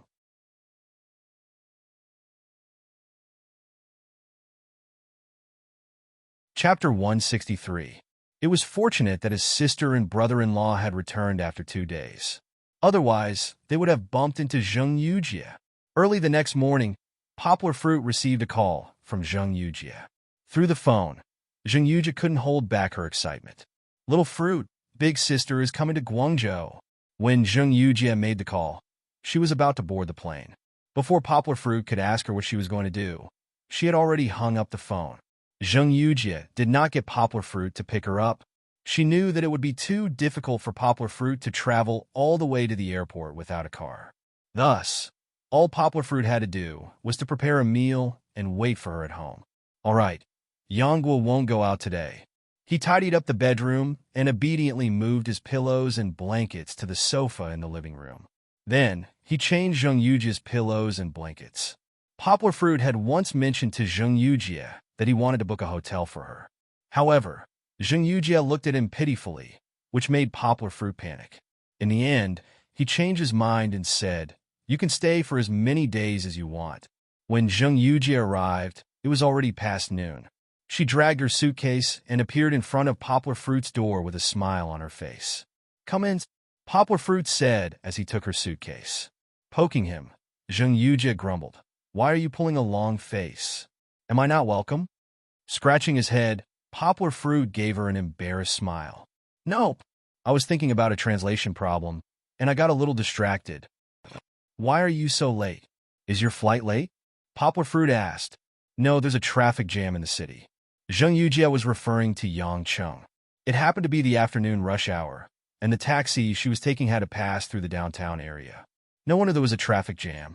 "Wow, is this Gold?" Zheng Yujia squatted down happily and picked up Goldie, who ran to her feet while wagging its tail. So cute. When the little golden retriever was young, its hair wasn't long. It was whitish yellow and fluffy to the touch. His ears were drooping, and his small eyes looked very innocent no matter how one looked at it. When she hugged it, Goldie would stick out its short little tongue and swing its little tail. It was the best age to act cute. Zheng Yujia had the personality of a queen, and her maiden heart was instantly healed by Goldie's cute appearance. "Are you hungry?" Poplar Fruit said with a smile. "I've already made lunch." The Poplar Fruit was afraid that the food would get cold, so he kept it warm in the pot. He didn't take it out until Zheng Yujia arrived. "How sumptuous!" Zheng Yujia looked at the 3 dishes and 1 soup on the table happily. She quickly took off her thick down jacket and washed her hands before eating. "Delicious!" Zheng Yujia praised loudly and even patted Poplar Fruit's shoulder. "Young man, I haven't seen you for a few months, and your culinary skills have improved again." To be honest, Zheng Yujia had eaten food that was better than Poplar Fruit's. She could casually pick a famous restaurant in Beijing, and the food there was much better than Poplar Fruit's. However, those were all illusory and unreal. They didn't feel like the food that Poplar Fruit prepared for her. There was no taste of home. After eating, Poplar Fruit asked, "What business do you have this time?" Zheng Yujia nodded and said a little gloomily, "Yeah, there's a client that I have to visit. I've been so busy for the past few months that I couldn't even get an extra day off. Aunt Pang even complained that I didn't train enough and kept adding more work for me. This time, it's because this client is coming to Guangzhou for a lecture, so the venue was changed. That's why I had time to come over." Zheng Yujia hadn't seen Yonggwa for a few months. Although they only called each other once every few days, she still missed him very much. Even when she slept at night, Yonggwa's figure would appear in her dreams. No matter how busy she was, she would take out her phone to refresh Poplar Fruit's Weibo as long as she had some free time. Looking at Poplar Fruit's photos on Weibo, Zheng Yujia's heart would feel a little better. Naturally, most of the photos on Poplar Fruit's Weibo were of Kiki. Zheng Yujia would wait bitterly, hoping to see Poplar Fruit's figure. Even if it's just a side profile, it would be good. "So, are you going out in the afternoon?" Poplar Fruit asked. "Nope, I'm only going tomorrow." Zheng Yujia smiled as she continued. "He's holding a lecture in Guangzhou's library, and I intend to pay him a visit after he's done. Do you want to come along?" "Sure." Poplar Fruit smiled. It's winter, and he's sick of staying at home all day. Occasionally, he'll go out and take a look at Guangzhou's library. It's also good to listen to a master's lecture. "Then it's a deal," Zheng Yujia happily replied. The next day, Poplar Fruit woke up early for his morning exercise. When he returned, Zheng Yujia was still sleeping in the room. Poplar Fruit smiled. He knew that Zheng Yujia would only sleep in on weekends, so he did not wake her up. He went out to buy some ingredients. There weren't many breakfasts in Guangzhou that suited Zheng Yujia's taste, so today, Poplar Fruit only bought soy milk. As for the rest, he intends to make it himself. Grabbing a large bowl, he scooped a few spoonfuls of flour into it before he poured in water and stirred until it turned into a paste. Adding 2 eggs, he used chopsticks to stir until it turned into a paste. After washing the cucumbers, he cut off the heads, tails, and skin before cutting them into strips. Then he sliced the ham into 2 strips for later use. When the preparation was almost done, Poplar Fruit lit up the wok and poured in an appropriate amount of peanut oil. After the oil heated up, he poured in the paste. Next, Yongwa held the handle of the frying pan and lifted it above the fire. She gently shook it to allow it to be fully heated. After frying for a while, Yongwa's wrist shook, causing the frying pan to tilt. The thin pieces of egg paste that had been fried into thin slices just happened to flip over and land steadily on the pan. He continued to fry the other side until both sides were golden yellow. Only then did Poplar Fruit take it out of the wok. After frying the first slice, Poplar Fruit fried another slice. After all, it was for 2 people. The omelet was spread out on a large plate, and Poplar Fruit sprinkled some meat floss on top. Then, he placed the ham and cucumber strips that he had just prepared on top. After that, he smeared some salad dressing on top and rolled it up. This omelet was too long and hard to eat, so Poplar Fruit used a small knife to slice it evenly. After finishing the omelet, Poplar Fruit went to knock on Zheng Yujie's door. After the embarrassing scene in the capital last time, he no longer dared to push open the door and walk in directly. "You're up." Zheng Yujie rubbed her eyes and opened the door. There was a heater in the room. She was only wearing a long-sleeve top and a pair of extremely short leggings. They were so short that the long sleeves could cover them. Poplar Fruit saw that under her clothes, her white thighs were completely exposed to the air. He felt his blood boil a little. Zheng Yujie saw it and felt a little happy. She did not say anything and walked to the bathroom to wash up.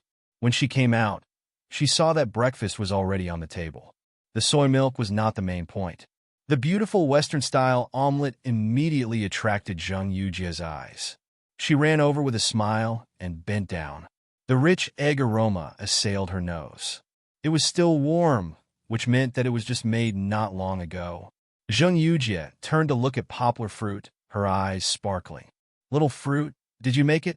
Poplar Fruit smiled and made a V sign with his hand. Zheng Yujie covered her mouth and giggled. She secretly wiped away the tears that flowed out. Her heart was filled with sweetness.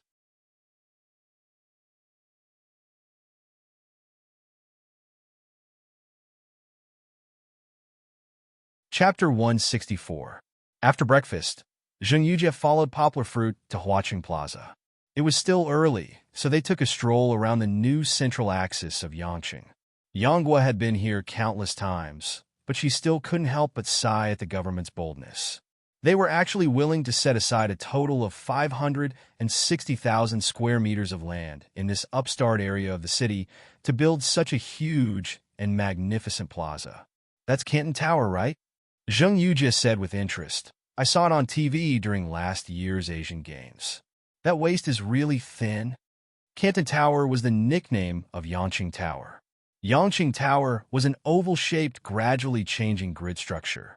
Its shape, space, and structure were formed by 2 rotating oval-shaped steel shells. Its lattice structure was loose at the bottom, but it was more dense at the waist. The waist was tightened and fixed like a braided rope, showing a thin waist. Further up, the lattice structure was loosened and supported by tapering tubular structural columns. So it looked like a beautiful woman with a big butt and a thin waist. "Do men like women with thin waists?" Zheng Yujie suddenly asked. This was indeed an academic question worth discussing. Yongwa smiled and said, "That won't happen. If a woman's waist is too thin, it's not good for her body. Think about it, that's her stomach. If it reaches the size that you can hold, then what about the other organs in her body? But it's good to be a little thin. Exercise more, and there won't be any fat on the stomach. First, it'll look good in clothes. Second, it's also a sign of health." Poplar Fruit analyzed in detail to Zheng Yujie. He didn't know that the angle of his answer was thousands of miles off the mark. His eyes sparkled as Zheng Yujie looked at him in amusement. She turned around and walked away. Secretly, she touched her stomach and muttered in her heart, "Recently, I've been sitting in the office so much that my stomach feels like it's going to pop out. This won't do. When I get back to Beijing, I have to do some aerobics often. When they passed by Yangqing Opera House, Poplar Fruit pointed at it for Zheng Yujie to see. Isn't it cool? The design of this building? Zheng Yujie nodded and said, it is indeed very cool. Just like an alien spaceship. Her description was not quite appropriate. At the very least, spaceships had a sense of symmetry. These two buildings had dozens of faces and dozens of corners, but none of them were symmetrical. They were more like two stones placed on a gentle hill. They were oddly shaped, but they did not lose their roundness. This was designed by the famous designer Zaha. The buildings designed by Hadid had the same style as her other works, surrealism. If one were to open her portfolio, they would see that every design of her works was unprecedented. Even her other works did not have a similar shadow. Its dreamy, fluid lines, unique geometric structure, and fantastical appearance won her countless honors. She even won the 2004 Pritzker Architecture Prize, the Nobel Prize in the field of architecture. After passing through the Opera House and crossing the square, Zhang Xian arrived at the Yangqing Library. While it might not be apparent from up close, if one were to look at it from afar or look at the aerial photos, one would notice that the building's surface and facade formed a Z shape. Then again, with the Opera House as a precedent, Poplar Fruit and the rest weren't impressed by the design of the Yangqing Library. But it was completely different inside. The building was over 20,000 square meters in size. The north and south buildings were connected by a bridge in the sky. Looking around, one would feel a sense of shock. The tables, shelves, and floor of every floor were all filled with people. From time to time, there would be people walking in and out with big bags of books in their hands. It was as if all the people in Yangqing who loved to read had gathered together. The library here feels pretty good, Zheng Yujie whispered to Poplar Fruit. It's very modern. Poplar Fruit smiled. The scale is pretty good, but when it comes to books, it's still lacking compared to other libraries. Zheng Yujie nodded her head. She had been to Beijing Library before, and there were over 10 million books there. Even if the quantity wasn't mentioned, just the quality of the books wasn't something the Yangqing Library could compare to. But it was already pretty good. After all, Yangqing City wasn't a city with a dense academic atmosphere. To have such a great place to allow the citizens to calm down and recharge their energy, it could be considered a huge gift from the city government. Today, Poplar Fruit and the rest were here for the master's lecture. Poplar Fruit brought Zheng Yujie to the 8th floor of the North Tower. That was the Multicultural Hall. Aside from collecting related literature, there were also exhibitions, lectures, forums, and other cultural exchange activities. Zheng Yujie managed to get a few tickets, and Poplar Fruit was also allowed in. Naturally, the staff reminded him not to disturb the audience. Although it was a master's lecture, there weren't many people here today, since it was a working day. Since they didn't have to sit according to the seating arrangements, Poplar Fruit and Zheng Yujie found an empty spot and sat down. While waiting for the lecture to start, Poplar Fruit suddenly felt that he had drunk too much water in the morning and needed to go to the toilet. After informing Zheng Yujie, she carried Chi-Chi on her back and headed to the toilet. The reason why he didn't ask Zheng Yujie to look after her was because Poplar Fruit had already tried. Kiki was still the same old Kiki. If she was in someone else's arms and Poplar Fruit walked out of her sight, she would immediately start crying. Only Fong Bebe could calm her down. This made Poplar Fruit feel helpless. Speaking of Fong Bebe, Poplar Fruit hadn't seen her for a week or two. Recently, she had been busy with her final exams, so Poplar Fruit tactfully didn't disturb her. Poplar Fruit? After walking out of the toilet, Poplar Fruit heard a familiar voice. When he turned around, it was actually Uncle Gene. Uncle Gene had changed his appearance from shorts and slippers to a suit and leather shoes. His aura had greatly increased. Uncle Gene! Poplar Fruit smiled and said, "Why are you here? Are you here for the lecture too?" I'm here for the lecture." Uncle Gene patted Poplar Fruit's shoulder and said, That's not right. Isn't Mr. M.O. Yan's lecture today?" Poplar Fruit asked curiously. "Yes, our education department and the library jointly organized it." Uncle Gene smiled and said. Poplar Fruit suddenly understood and said with a smile, "Then, leader, are you here to take charge of the lecture today?" He had a good relationship with Uncle Gene, so it wasn't a problem for him to make a joke. What leader? Ah, I'm here to take a look. I'm here to represent the education department to welcome Mr. M.O. Yin. Uncle Gene smiled and said, Mr. M.O. Yin wasn't famous in the country, but he was famous abroad. A few of his novels received a great response in Europe and America. For example, Red Sorghum was not only named as the best novel in the world in 1993, it was also listed as one of the top 40 literary classics in the past 75 years in 2001. He also received a lot of international awards, such as the French Jules Prize, Battalion International Literature Award, Italy's Lino Nino International Literature Award, Japan's Fukuoka Asian Literature Award, and so on. Last year, he also received the Mao Dun Literature Award, which he had failed many times before. It was the most honorable literature award in China. Naturally, he deserved to be welcomed by a provincial leader like Su Kaijin. Poplar Fruit knew Mr. Mo Yin very well, mainly because he had read a lot of his works when he was translating Chinese into English. His translation of Explosion by Jane_Wickery and Duncan_Hewitt, as well as the translation by the famous American sinologist Howard_Goldblatt, Chinese name, Go Howen, were all important materials for Poplar Fruit to study. Director Su. Poplar Fruit was happily chatting with Uncle Gene when a staff member ran over and said, A foreigner is here. A foreigner is here. Just a foreigner is here. What's there to be surprised about? Uncle Gene said unhappily. And he's in such a hurry. No, he's here to look for Mr. M.O. Yin. This is his business card. The staff member handed it over. What does it mean? Uncle Gene took the business card and glanced at it, but he didn't understand. Poplar Fruit went over, looked at it, and said, Svenska_Akademien, this is Swedish. It means Swedish Academy.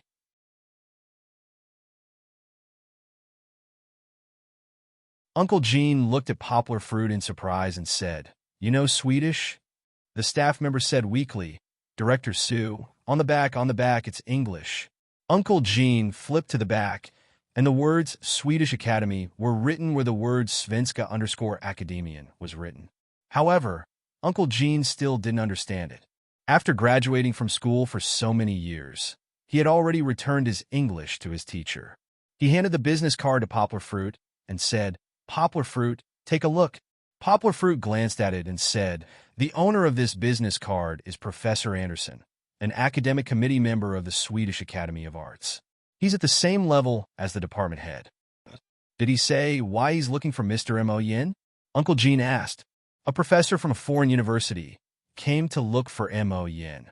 It wasn't common, but it wasn't strange either. Yes, but we didn't understand. The staff member gave a bitter smile and said, His English pronunciation is too weird. I told you to work hard on your English listening, but you just laughed and brushed me off. See, you'll be more anxious when it's time to use it. Uncle Gene scolded them with disappointment.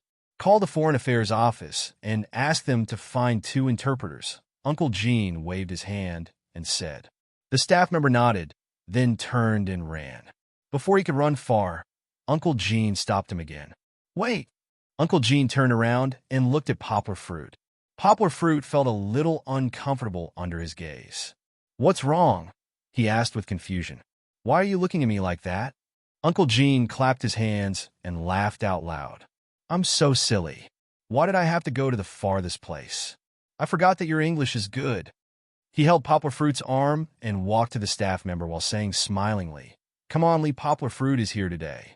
You don't need to find someone else. Poplar Fruit, do us a favor and translate for us. Poplar Fruit gave a bitter smile and said, Uncle Gene, is this how you find men? I can't do it today. My friend is waiting for me in there. And, you see, I'm carrying a kid. It's too embarrassing for you to look like this. Uncle Gene glared at him and said, What's wrong with that? It's just a temporary rescue. It's not a big occasion. Just talk to that professor for us. How long will it take? Your friend is in there? Tell him to come out. I'll take you to the front row so that you can see him more clearly. All right, it seemed that he wouldn't be able to run away.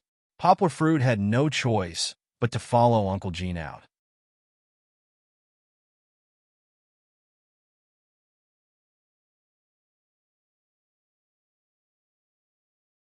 Chapter 165. Poplar Fruit didn't even have time to say hi to Zheng Yujie before Uncle Jean pushed him to the entrance of the library. A blonde foreigner was standing by the entrance of the library. Poplar Fruit saw him and understood why the staff of the Department of Education made such a big fuss. This seemingly elderly foreigner was well-dressed from head to toe.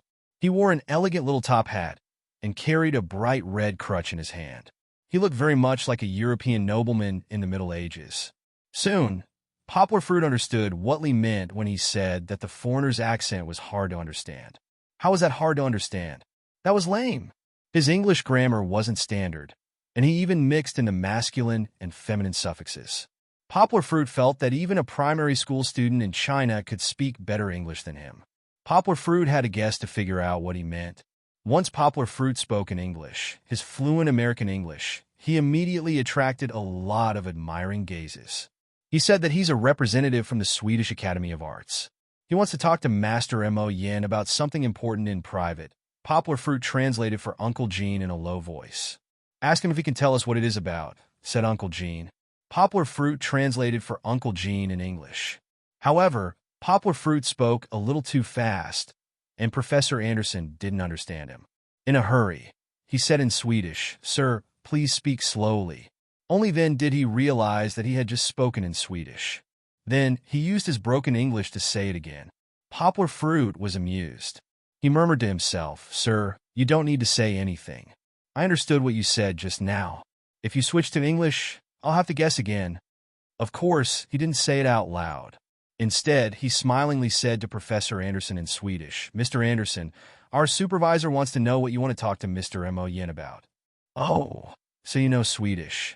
Thank God, I don't have to speak English anymore." Professor Anderson's mouth became more flexible as he spoke a long string of Swedish words. He complained to Poplar Fruit about the difficulty of learning English. "I know French, German, Spanish, and a little bit of ancient Greek, but I don't understand English. Their grammar is too weird." Poplar Fruit believed that 90% of the Chinese people would agree that English was difficult to learn. However, it would be hilarious if he complained that English grammar was weird. The Swedish grammar is the disgusting one, okay? Poplar Fruit recalled the time when he was learning Swedish. He had a headache when he saw the changes in Swedish vocabulary. Swedish nouns, adjectives, and verbs could all be changed. Nouns were divided into genders. They weren't divided into masculine and feminine like in French. Instead, they were divided into gender, non-gender, and gender. Most nouns were gender, but there were no rules to the gender of nouns.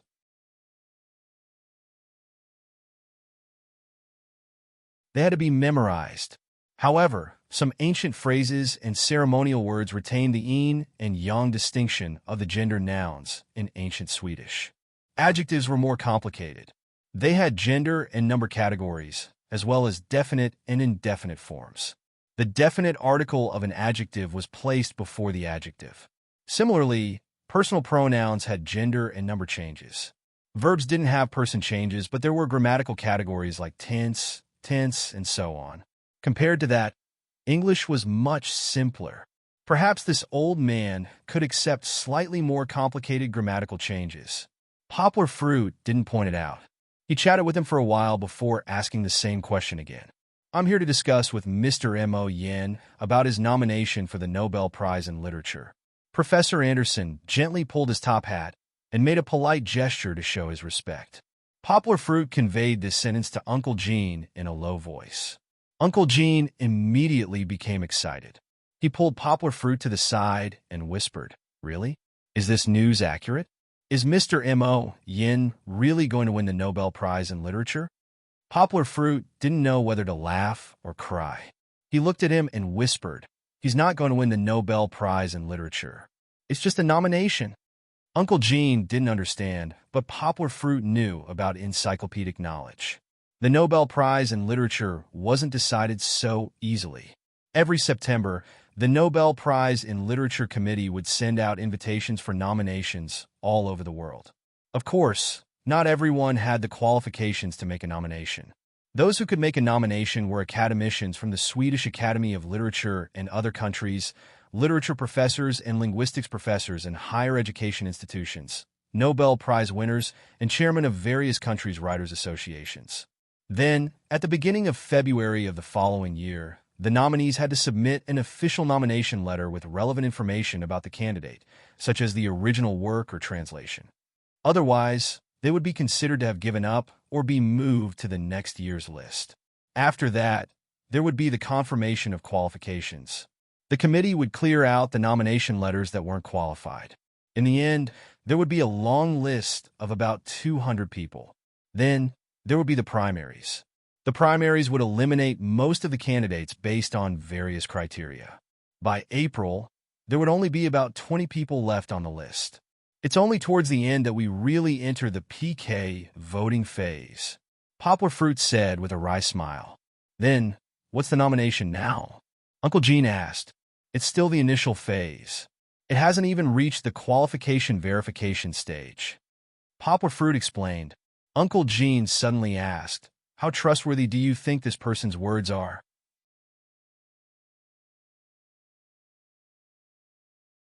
Poplar Fruit thought for a moment and said, I think it's very trustworthy. His Swedish is very authentic. Many of his words are quite classical. That's very rare nowadays. At least, the identity written on his name card shouldn't be wrong. Previously, when faced with the importance of this nomination, Yongwa made a judgment based on the knowledge in her mind. But in the end, the older the ginger, the spicier the ginger. As a veteran in the officialdom, Uncle Gene could see that it was extraordinary at a glance.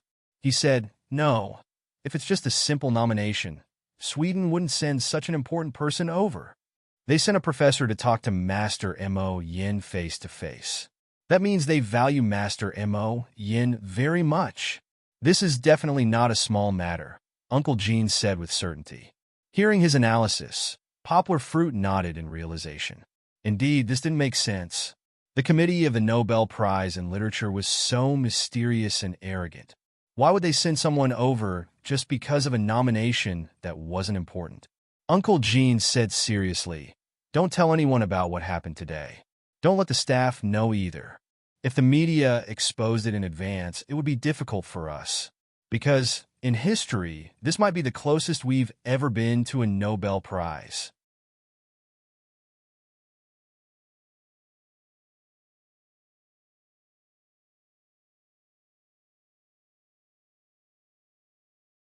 Chapter 166. Uncle Gene instructed, Poplar Fruit, keep him under control later. You accompany him to sit under the stage for a while.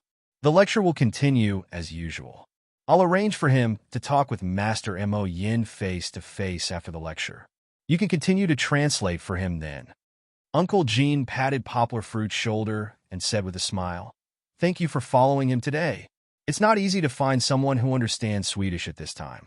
This is a big deal. I have to report it to my superiors first. Poplar Fruit nodded and turned around to continue the conversation with Professor Anderson. Uncle Gene grabbed Poplar Fruit again and said, when you talk to him, remember to tell me if you find anything new. Don't tell the staff in detail. Uncle Gene went aside to make a call, while Poplar Fruit walked back to Professor Anderson. Seeing Poplar Fruit, Professor Anderson was very happy. In this place, the only person he could communicate with smoothly was Poplar Fruit. In fact, he was a little regretful. Before coming here, he shouldn't have tried to be brave. He should have asked the embassy for a translator who understood Swedish. He didn't expect that his English couldn't be understood by others. Poplar Fruit smiled politely at him. Mr. Anderson, we're very happy to have you here. He pointed at the poster by the door and continued.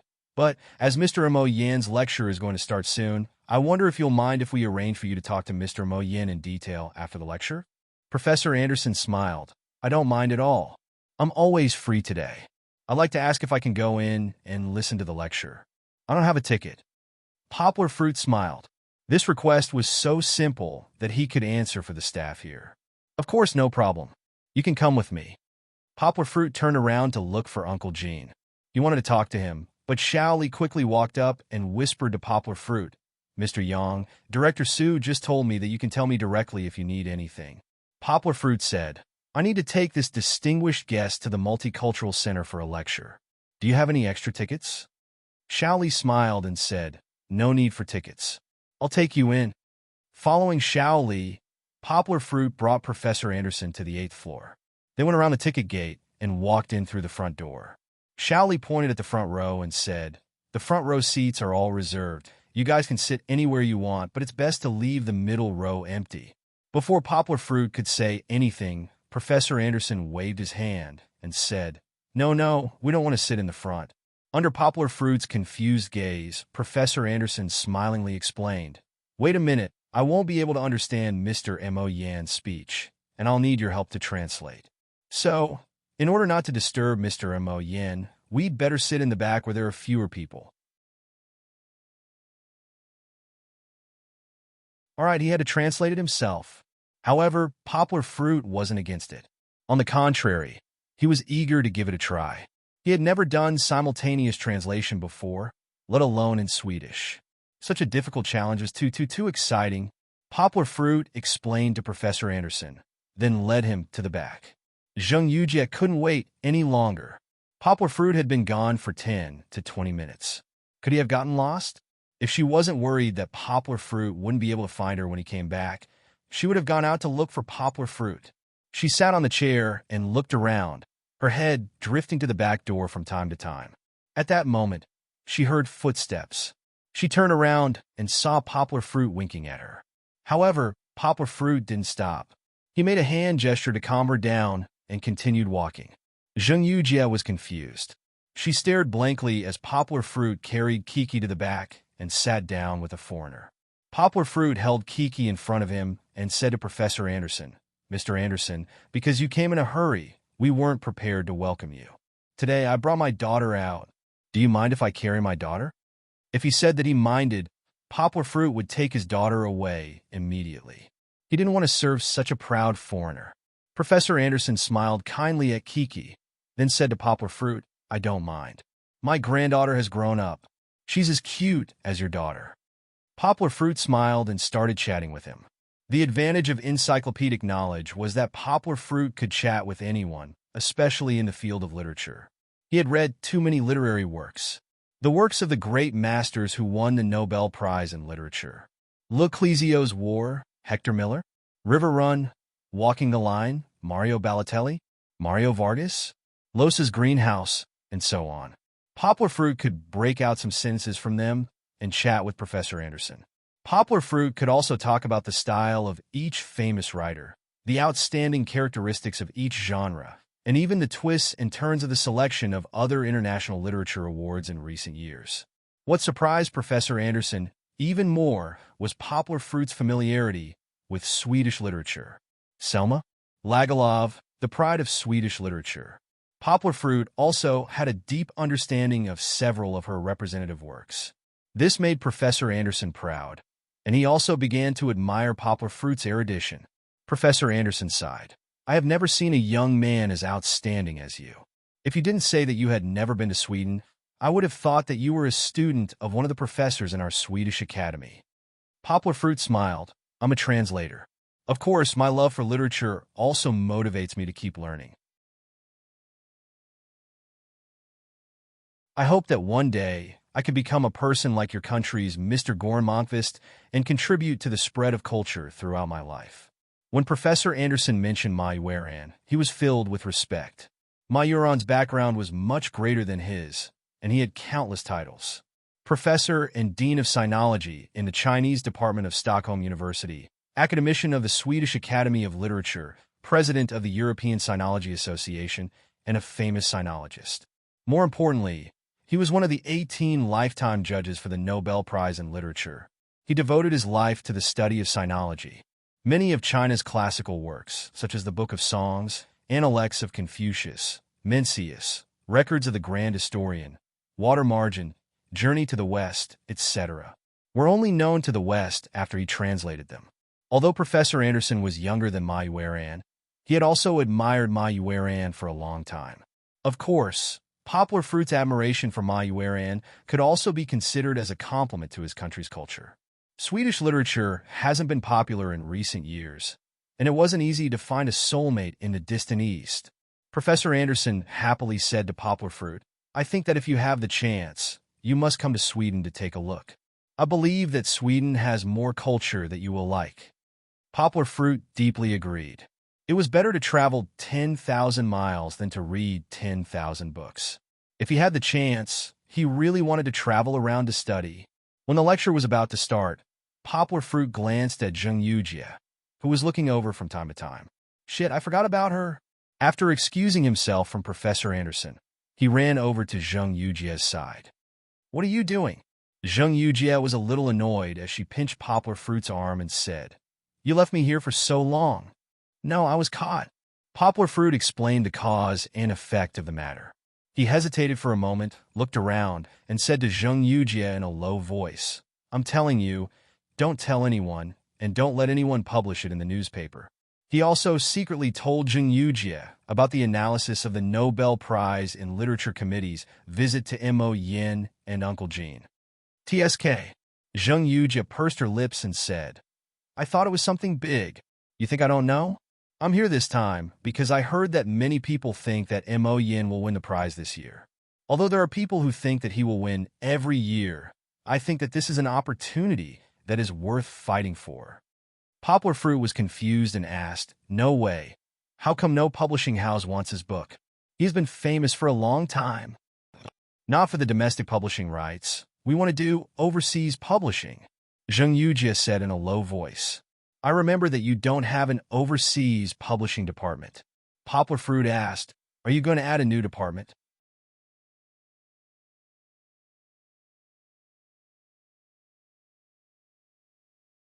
Zheng Yujie said, No, but this is an opportunity. If we can get the overseas publishing rights of Mo Yan's book, if we do it well, it might be possible. My grandfather always told me that we can't keep our culture to ourselves. If we don't go out, we won't have a future. Poplar Fruit nodded in agreement. Hurry up and go accompany that Swedish professor. Zheng Yujie pushed him and said, The lecture is about to start. What about you? Poplar Fruit asked. You don't have to worry about me. I'm not a 3-year-old kid. I don't need someone to accompany me to a lecture. Zheng Yujie said that, but she was still very happy. The unhappiness that was ignored just now was swept away. Okay, aren't you going to see Mo Yin later? After the lecture, come with me. I'll tell Uncle Jean, Poplar Fruit said. Okay. Back to Professor Anderson's side. The lecture had just begun. Under the introduction of the host, a middle-aged man, who was about 5 feet and 70 centimeters tall, walked up smilingly. That was Mo Yin. In terms of looks, no one would believe that he was the kind of person who could write such a profound local literature. However, such a man, who looked like a village secretary, had written such a great work like Red Sorghum. Poplar Fruit carefully looked at him. He felt that under that average-looking face, there was a profound and strong vibe. That was because he had accumulated enough knowledge and achievements to a certain extent.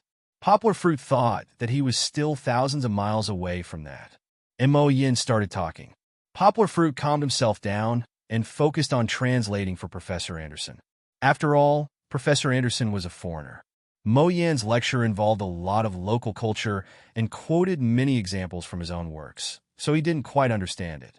Seeing that, Poplar Fruit explained the difficult parts to Professor Anderson based on Mo Yan's lecture and his own understanding of Mo Yan. Fortunately, Mo Yan didn't talk fast, so Poplar Fruit had enough time to translate for him. Professor Anderson could finally finish listening to the lecture to his heart's content.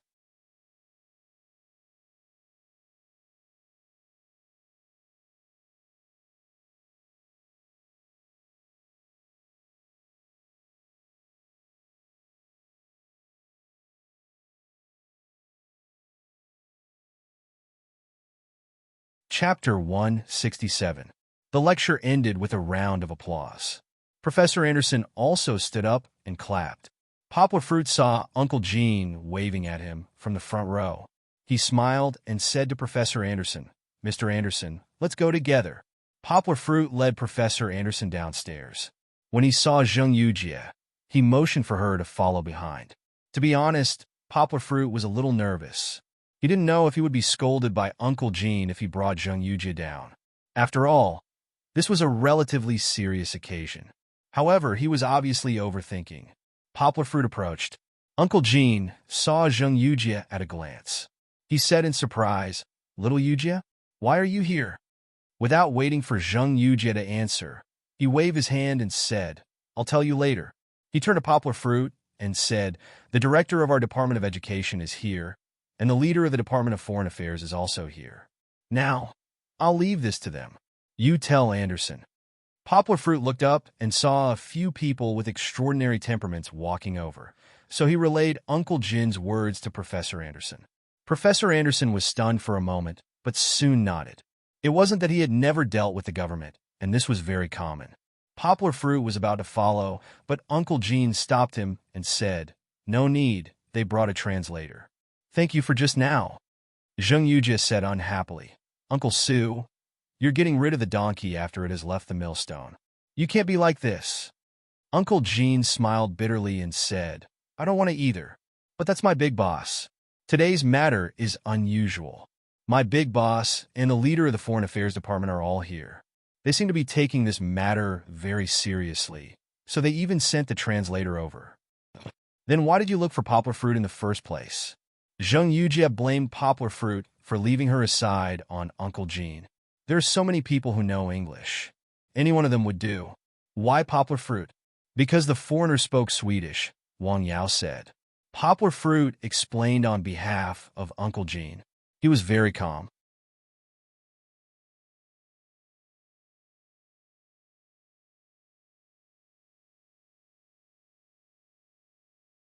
After all, it was inappropriate for an outsider like him, who was carrying a child and wearing casual clothes, to be present at such an important diplomatic occasion. "You can speak Swedish?" Zheng Yujie asked in surprise. She had seen the books in Poplar Fruit's study. She did not expect that Poplar Fruit had even learned Swedish. Uncle Jean finally came back to his senses. "Do you know each other?" he asked with confusion. "Yeah," Zheng Yujie responded quickly. "Poplar Fruit is my good friend, and also my partner." "Oh." Uncle Jean was enlightened. "I remember now. You're in Dongxin now." Poplar Fruit's book is published by Dongxin too. As Poplar Fruit was a little confused about her relationship with Uncle Jean, Zheng Yujie briefly explained to Poplar Fruit, "Uncle Jean used to work for my grandpa. To me, he's an uncle." Uncle Jean looked at the two of them smilingly and said, "You're right. Fortunately, Poplar Fruit and I aren't brothers. Otherwise, our relationship would be messed up again." And Mo Yin, Professor Anderson, and the director of the education department weren't too far away. Some of their conversation could be heard. Zheng Yujie nudged Poplar Fruit's hand and asked with a low voice, "How's his translation?" "Not bad," said Poplar Fruit. "Tell me the truth." Zheng Yujie nudged Poplar Fruit's hand. That little movement of hers caught Uncle Jin's. He was a little surprised but didn't point it out. "It's as a..." Poplar Fruit said, "It's dry." He cut out many of the modifiers himself, but thankfully he managed to translate the general idea. "You're in a hurry to find a Swedish translator. That's not bad." Uncle Jean laughed. "He's not as good as Poplar Fruit anyway." Zheng Yujie was still thinking about that. "Yujie, what are you doing in Yangqing City?" Uncle Jean changed the topic. "I'm here for Mr. Mo Yin," said Zheng Yujie. "We want to get the overseas copyright of his book." "He still has the overseas copyright of Mo Yin's book? Didn't he just say that his book has been translated?" Uncle Jean asked confusedly. "We've already sold the English translation, but we still have copies in other languages," said Zheng Yujie. Poplar Fruit and the others chatted for a while. Then, the Swedish translator walked over and looked at Poplar Fruit with a weird look, asking, "Are you Mr. Leon's?" He said Leon's name in Swedish. Poplar Fruit paused briefly, then nodded and said, "I am. My Chinese name is Poplar Fruit." "Professor Anderson asked for you," the translator said to Poplar Fruit. He nodded and followed Uncle Jean. Poplar Fruit had no choice but to follow. The director of the education department had a weird look in his eyes when he saw Yang while holding a child. He glanced at Mo Yin and said, "Mr. Leon, right? What's your Chinese name?" Poplar Fruit gave his name, then looked at the group of people confusedly. They all fixed their eyes on him, which made him feel weird.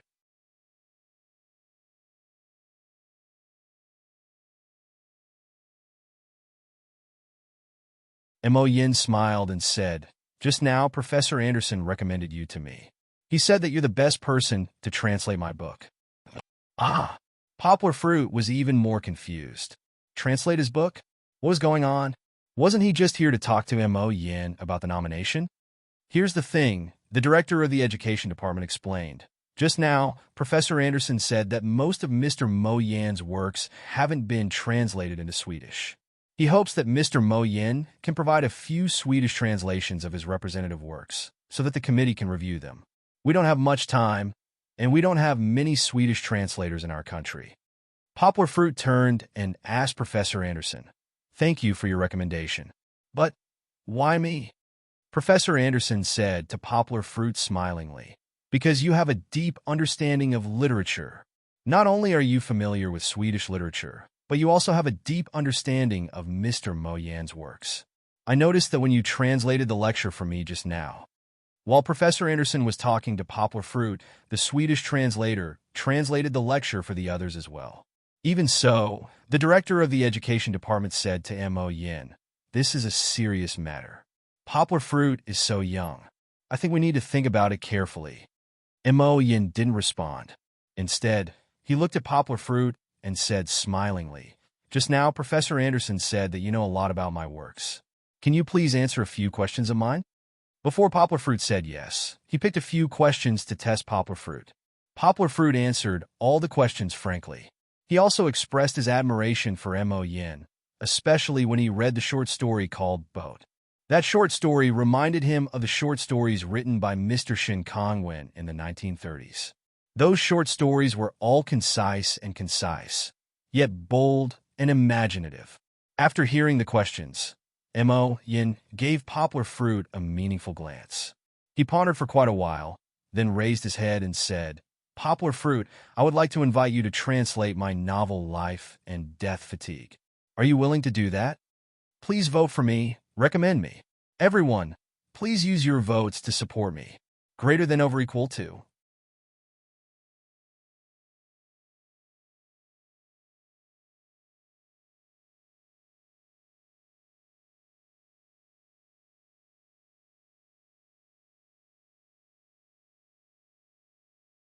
Chapter 168.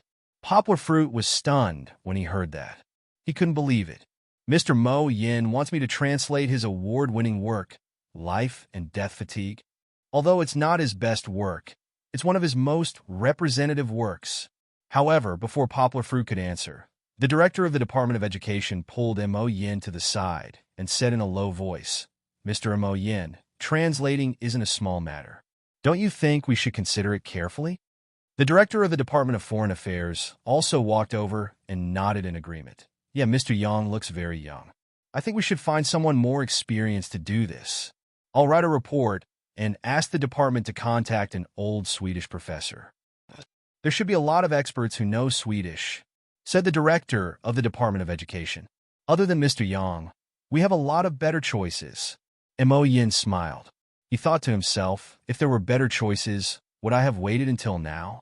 Previously, in order to apply for this award, he found Professor Ma Yueran under the recommendation of a friend. He rarely helped other people translate works for the Nobel Prize, but he had a lot of praise for Mo Yin, so he took the time to translate Sandalwood Punishment and Red Sorghum for him. One was long and one was medium length, which was already very helpful. There were only 2 universities in the country that offered Swedish majors: Beijing International Studies University and Shanghai International Studies University.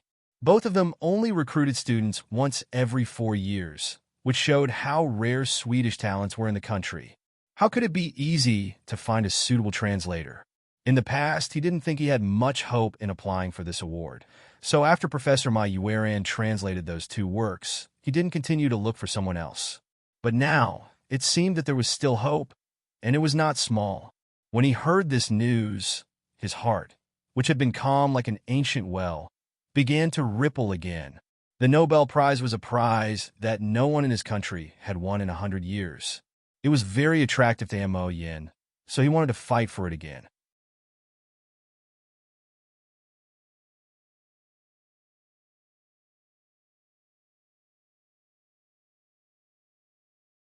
It was no longer appropriate to talk to Professor Ma Yueran at the moment.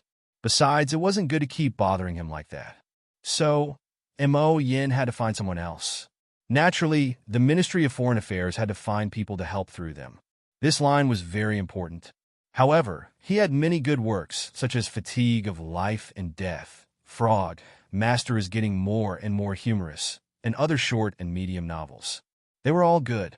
It was impossible to find enough people to translate all of them.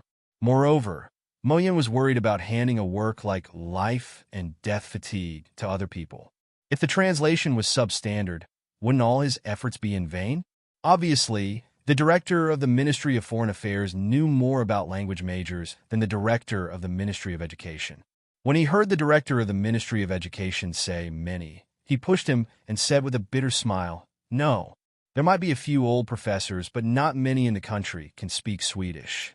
In our department, only Lou knows how to speak Swedish. I don't think you can find more than a few in the entire Guangdong province. But we still need to find talents in this field," said the director of the Ministry of Education in an official tone. "This is related to the reputation of our country. It's not too much to do it with the power of the whole country." The director of the Ministry of Foreign Affairs murmured in his head, "Easy for you to say. Can you mention the word country when you enter the central government?" Mo Yin said, "How about we also find out about Yang's situation? Let's see if he's the real deal. If he's not, we won't choose him, right?" The director of the Ministry of Foreign Affairs thought that it was a good idea. He waved his hand and called over the Swedish translator named Lou and asked, "Lou, what do you think about Yang's Swedish?" He looked into Lou's eyes and said seriously, "Tell me the truth." Lou understood why the director asked him that question. He turned around and glanced at Poplar Fruit. Watching him communicate with Professor Anderson so easily, Lou swallowed his saliva and threw away the trace of jealousy in his heart. He answered seriously, "Poplar Fruit speaks Swedish very well. I can't compare with him. Also, I think he's the best speaker I've ever seen. Even the teachers in my undergraduate class can't speak as well as he does." Lou graduated from the Capital International Studies University. He only did his undergraduate degree, but among his teachers, there were many decent Swedish scholars. Clearly, he had a very high opinion of Poplar Fruit. The director of the Ministry of Education also waved his hand and called Su Kaijin over. Although Su Kaijin was a newly promoted deputy director, he had a strong background. When the director talked to him, he asked politely, "Su, who is this young guy that you found?" "Him. He's my neighbor."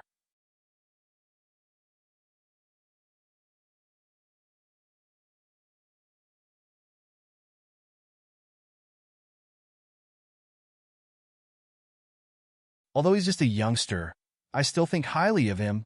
Su Kaijin smiled and said, "Oh yeah, didn't you buy a copy of the biography of Steve Jobs for your child's birthday? That was translated by Poplar Fruit." "Oh, in that case, he is also experienced in translating things." The director nodded and said with a hint of reminiscence. He still remembered how happy his son was when he received the gift, and how he couldn't bear to put it down. Su Kaijin added, "Oh yeah, he's also a top translator from Sinda." When it came to Sinda, the director of the Ministry of Foreign Affairs was familiar with them. Sinda was the leader of the translation industry in Guangdong province, and the Ministry of Foreign Affairs had a lot of contact with them. Yang should be a translator. He should be Yao Dahua's man. The director smiled and said, "I'll make a call and ask." After that, he took out his phone and went to the side to make a call. After a while, he came back and said, "Yao Dahua seems to think highly of this young man, Poplar Fruit. He said that as long as Poplar Fruit is confident, then Poplar Fruit will definitely do a good job. You might not know Yao Dahua, but he's a very capable person. He never lies." Since he said that today, Yang must have something special about him. Su Kaijin smiled and asked, "You said that there are so many Poplar Fruit books that I'm almost confused. What's going on here?" The director of the Ministry of Education smiled and said, "It's like this. Professor Anderson came this time to ask teacher Mo Yin to translate a few of his representative books into Swedish, so that it'll be easier for the judges to review them." "Bullshit," Su Kaijin said disdainfully. "They can't possibly have to translate all of the books into Swedish for them to read, right? That's too much work. Definitely not all of them. That's why, from another perspective, it proves that teacher Mo Yin has a great chance. said the director of the Ministry of Education. Mo Yin continued, because time is tight, I have to submit the manuscript in the middle of February. There are many people in the country who can do this. If Poplar Fruit is good enough, I'd like to ask him to translate one book for me. Hearing that, Su Kaijin frowned and said slowly, Poplar Fruit is still young. If we give it to him, will it? He said the same thing as the director of the Ministry of Education, but with a different motive. He wanted to protect Poplar Fruit. This wasn't a small matter. If Poplar Fruit didn't translate well, or if Mo Yin didn't win the Nobel Prize in Literature, it would be a huge blow to Poplar Fruit. Moreover, he would also be questioned because of this, and some irrational people would even blame him for the mistake. Like Yao Dehua, he had high hopes for Poplar Fruit. He believed that in the future, Poplar Fruit would definitely achieve great things.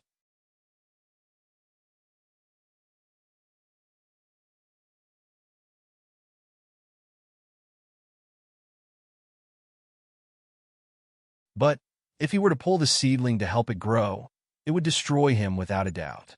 Based on the information he had gathered, Mo Yin started to have a clearer understanding of Poplar Fruit. Professor Anderson thought highly of him, meaning that Poplar Fruit was indeed good at Swedish. He was able to answer Mo Yan's questions with confidence and fluency, which meant that Poplar Fruit knew a lot about Mo Yan's work. The director of the Ministry of Education and the others had been making suggestions. At last, Mo Yin was the one who made the final decision. Mo Yin walked to Poplar Fruit, crossed his arms, and asked with a smile, Poplar Fruit, have you made up your mind? On the way home, the city was lit up by the neon lights. Poplar Fruit sat in the back seat of a taxi with Kiki and Zheng Yujie, looking outside through the blurry window. When they got home, Gold ran up to them while wagging its tail. Kiki took off her heavy clothes and regained her energy. Only then did Poplar Fruit feel a little bit more real. What happened today was like a dream. He was only attending a lecture with Zheng Yujie, but somehow, he became the main character of the lecture. Not only did he coax a Swedish professor who was dressed like a noble, but he was also recognized by a master like Mo Yin and given an important task. He was going to translate a literary work with 490,000 words within a month. In terms of time and number of words, that was much more difficult than translating the biography of Steve Jobs. And he accepted it with pleasure. Perhaps it was because of the demon in his heart that longed for challenges. But that was good. That was another peak that he needed to climb. Of course, Poplar Fruit didn't forget about Zheng Yujie's mission. After he agreed to Mo Yan's request, he introduced him to Zheng Yujie. Maybe because he was too excited today, Zheng Yujie didn't spend too much time persuading him. Mo Yin agreed without hesitation. No matter if he won an award or not, she would help him sell the book overseas. If he won an award, he would get a higher percentage of the profits. Zheng Yujie's generous offer was one of the reasons why Mo Yin was attracted to her. Zheng Yujie was very happy to get the overseas copyright of Mo Yan's books except for English. When she got home, she held Poplar Fruit's hand and said that she couldn't believe it. Oh, how about I try to leave his book for you to translate? Zheng Yujie said happily. I know that you can speak French, Spanish, and many other languages. Poplar Fruit was stunned. He smiled and said, Aren't you going to tire me to death? Zheng Yujie put her arm around Poplar Fruit's shoulder and said like a good brother, Of course not. I plan to leave the best one or two books for you. And you don't have to flip through all of them. Just grab a few mainstream ones and do it for me. Poplar Fruit was tempted.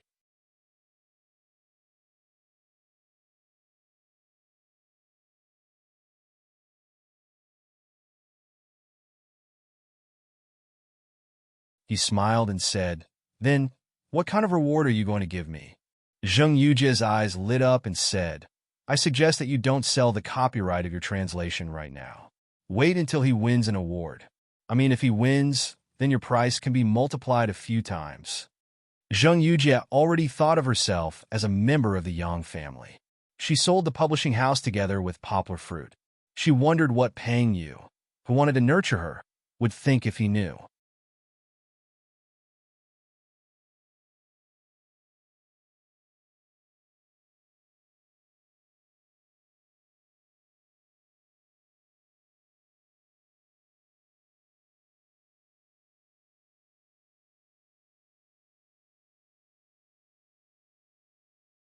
Chapter 169. After accepting this job, Poplar Fruit began to translate day and night. Of course, there was also a word that could describe his current situation, and that was shut-in. Apart from his daily morning exercise and grocery shopping, Poplar Fruit almost never stepped out of the door.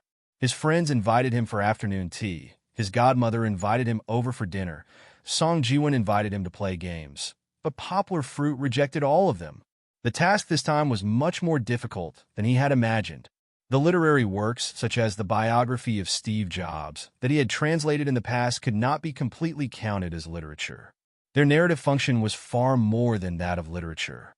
Relatively speaking, Life and Death Fatigue, with its precise wording and complicated plot, could be counted as a literary work in the full sense of the word. Moreover, this time it was a hit. Translating from Chinese to English was more difficult than translating from English. That was because Chinese translators were more familiar with expressing themselves in Chinese. As for mid-flip roue, the difficulty was countless times higher than mid-flipping. Swedish was harder to master than English, and there weren't many examples to learn. Other than the translations by Professor Ma Yueran, the translations by other people were lackluster. Therefore, even though he knew every detail of the book by heart, Poplar Fruit still encountered many difficulties when translating it. How could he translate it properly? How could the Swedish readers not feel awkward when they read the book? How could he fully express the unique Chinese culture and customs of the novel and make it easy for the readers to understand? These were all things that Poplar Fruit had to ponder over. Sometimes, Poplar Fruit would even have to think of hundreds of possibilities to choose a word. Even with his superhuman IQ, it would take him a lot of effort to figure it out. The after effect was that Kiki was often neglected. Poplar Fruit could indeed multitask, but sometimes if he put too much effort into one aspect, he would be a little slow on the other. For example, there was once when he was feeding Kiki milk. Kiki had sucked up all the milk in the bottle, but he was still carrying Kiki and pacing around with the pacifier in Kiki's mouth. Kiki protested many times because of this.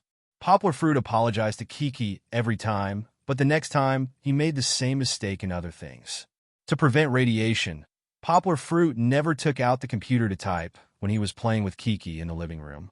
He would only draft in his mind. This caused him to be absent-minded when he played games with Kiki. Kiki held a small toy in front of him, but he didn't even blink. Fortunately, with Gold accompanying her, Chi-Chi didn't feel too bored. Goldie was now running steadily. It was no longer as crooked as before. Every day it was full of energy and day.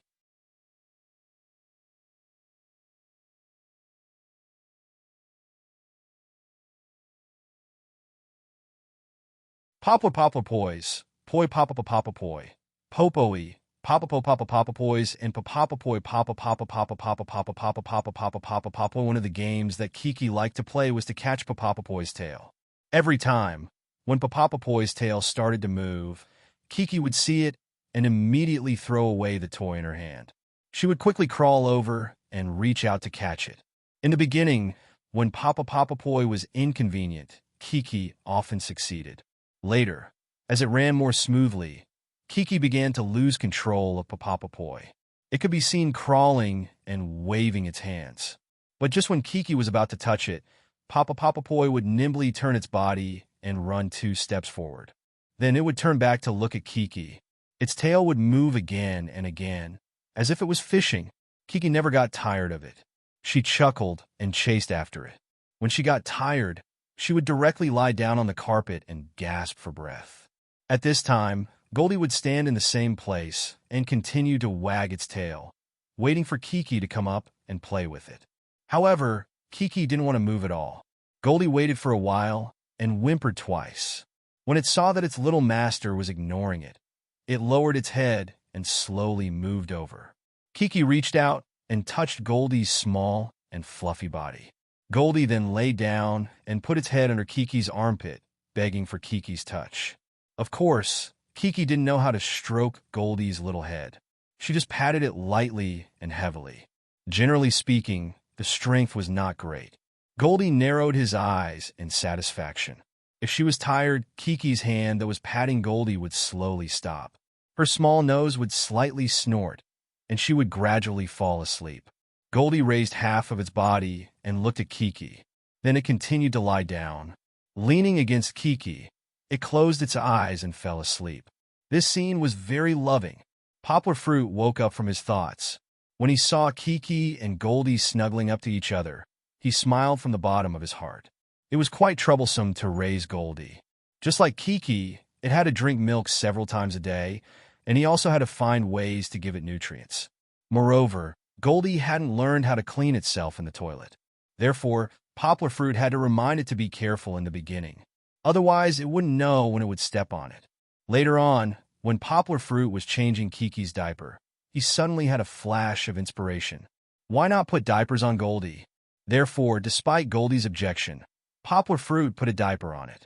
Although it looked funny with its white but wrapped in something, at least Poplar Fruit didn't have to worry about its size dirtying the carpet, right? Diapers still needed to be changed frequently, just like Kiki. Poplar Fruit was both a human father and a dog father. He had to serve one after another. It was very depressing. But now, seeing Kiki and Goldie so warm and loving, Poplar Fruit felt that everything was worth it.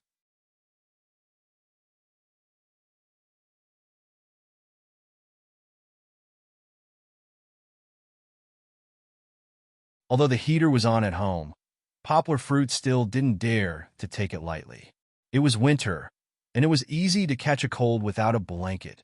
He tiptoed around Kiki and Goldie, afraid that he would wake them up from their sweet dreams. He took Kiki's small blanket from the bedroom. When he was about to cover Kiki, Poplar Fruit took back his hand and put the blanket on the sofa next to him. He went to the dining room table and took his mobile phone. He turned on the camera function and took a photo of Kiki and Goldie. Then he covered them with a blanket. Poplar Fruit, who liked to use Weibo to record his daughters every moment, wrote a Weibo post and posted the photo just now. Then he continued to think about his translation work. During dinner, Poplar Fruit looked at the Weibo post. There were many replies and likes. Poplar Fruit clicked on a Weibo post that mentioned his name. He didn't know where this friend found a photo. It was taken by a parent abroad. There was a chubby baby lying on the bed, surrounded by a few puppies. The puppies cutely posed in all kinds of poses, and one of them was lying on its back like the baby, sleeping soundly. That friend mentioned Poplar Fruit's name and suggested that he raise a few more puppies for Kiki. Poplar Fruit shook his head and closed the Weibo post with a bitter smile. It was already troublesome enough to take care of these two little ones. Raising a few more puppies? Everyone, use your votes to support the poor. Greater than or equal to.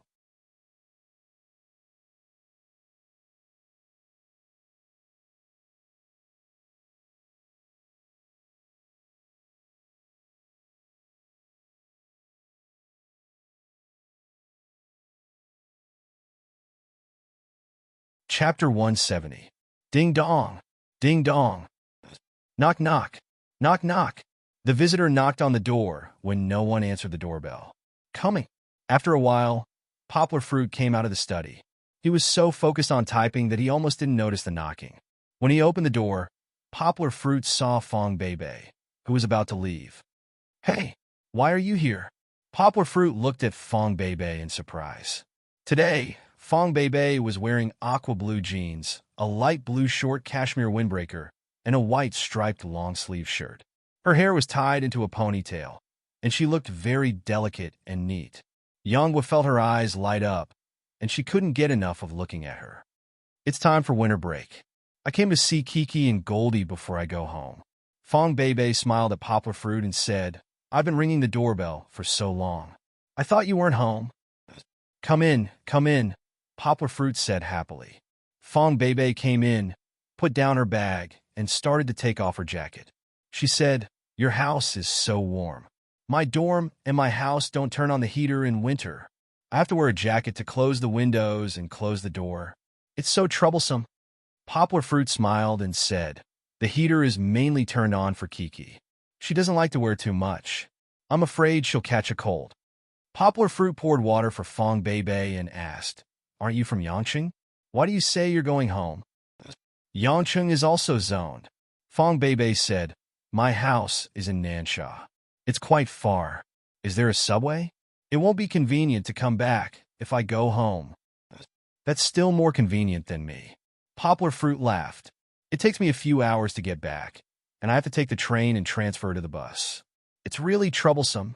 Speaking of this, Poplar Fruit suddenly remembered that he wanted to buy a car.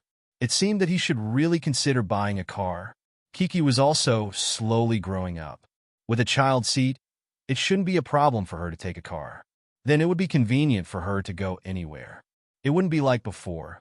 When he had to go for a checkup, he couldn't wait for a taxi and had to squeeze in the bus. But now is not the time to think about it. He would think about it after he finished the translation at hand. Right? You're going back to your hometown soon, aren't you? Fong Bebe asked. The spring festival is in less than 7 days. Ah! Poplar Fruit was dumbfounded. So fast? In this short period of time, he had been working tirelessly day and night to translate, and had forgotten about the passing of time. When he heard Fong Bebe say this, he then remembered that today was the 26th of January. Don't tell me you haven't bought a ticket yet? Fong Bebe looked at him and guessed.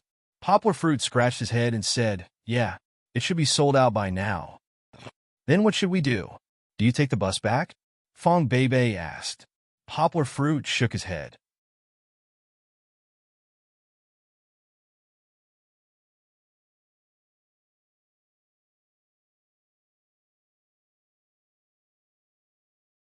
The bus was too painful, and Kiki would feel uncomfortable sitting on it. He thought about it and smiled. No, I'll take a plane directly to the airport in the city, and then I'll rent a taxi and take it back. Fong Bebe threw him a dirty look and said, you can't spend money like this. Why did you forget to buy a ticket before? Poplar Fruit smiled bitterly and said, I recently took on a translation job. I was working and forgot about the time. Wah-wah! Kiki's cries came from the bedroom. Poplar Fruit stood up reflexively. After standing up, he smiled at Fong Bebe and said, my little ancestor woke up from her afternoon nap. Fong Bebe followed him into the bedroom and watched Poplar Fruit carry Kiki. He patted her back and gently coaxed her by her ear. A child's grumpiness when waking up was indeed an unsolvable problem. No matter how soundly she slept, she liked to cry for a period of time when she woke up. Poplar Fruit had found such an excuse to comfort himself. Well, Kiki's crying could be considered as practice. After all, when her father was with her, Kiki was very obedient and rarely cried. Crying was good for expanding her lung capacity. Kiki, Sister Bebe, that you always wanted to play with is here today. Poplar Fruit whispered in Kiki's ear. After Fong Bebe repeatedly objected and threatened to revert to the weird uncle title, Poplar Fruit changed his words and acknowledged Fong Bebe's seniority in front of Kiki. He no longer allowed Kiki to call Fong Bebe Auntie. Kiki, don't cry. Come and let Sister Bebe hug you, okay? Fong Bebe smiled and stretched out her hands. When Kiki heard Fong Bebe's call, she cried and glanced at Fong Bebe with teary eyes. She hugged her father's neck and couldn't react for a moment. She had just woken up and her mind was still in a mess. However, she still let go of her father's arms and turned to Fong Bebe's embrace. Fong Bebe hugged her and comforted her softly. Poplar Fruit scratched his head and walked out of the bedroom with them. In the bright living room, Kiki's crying gradually slowed down. When Goldie heard the sound, it wagged its tail and came over. It raised its head and looked at the unreachable Kiki. It could only circle around Fong Bebe's heels. Fong Bebe was barefoot and wearing slippers. Goldie sniffed and began to lick it with its tongue. The wet feeling tickled Fong Bebe and made her laugh. Without a daughter to hug, Poplar Fruit picked up Goldie and sat on the other sofa. However, Goldie obviously forgot about its father Yang the moment it saw Chi-Chi. It kept trying to break free. Poplar Fruit could only let it go. Goldie ran to the edge of the sofa and hesitated. For it, the sofa's height was no less than a cliff. It was frightened just by looking at it. It stuck its head out and looked around, but it didn't dare to jump down. Poplar Fruit looked at it in amusement.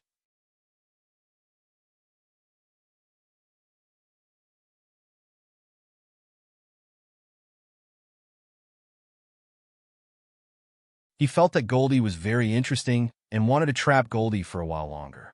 Fong Bebe kicked Poplar Fruit and rolled her eyes at him.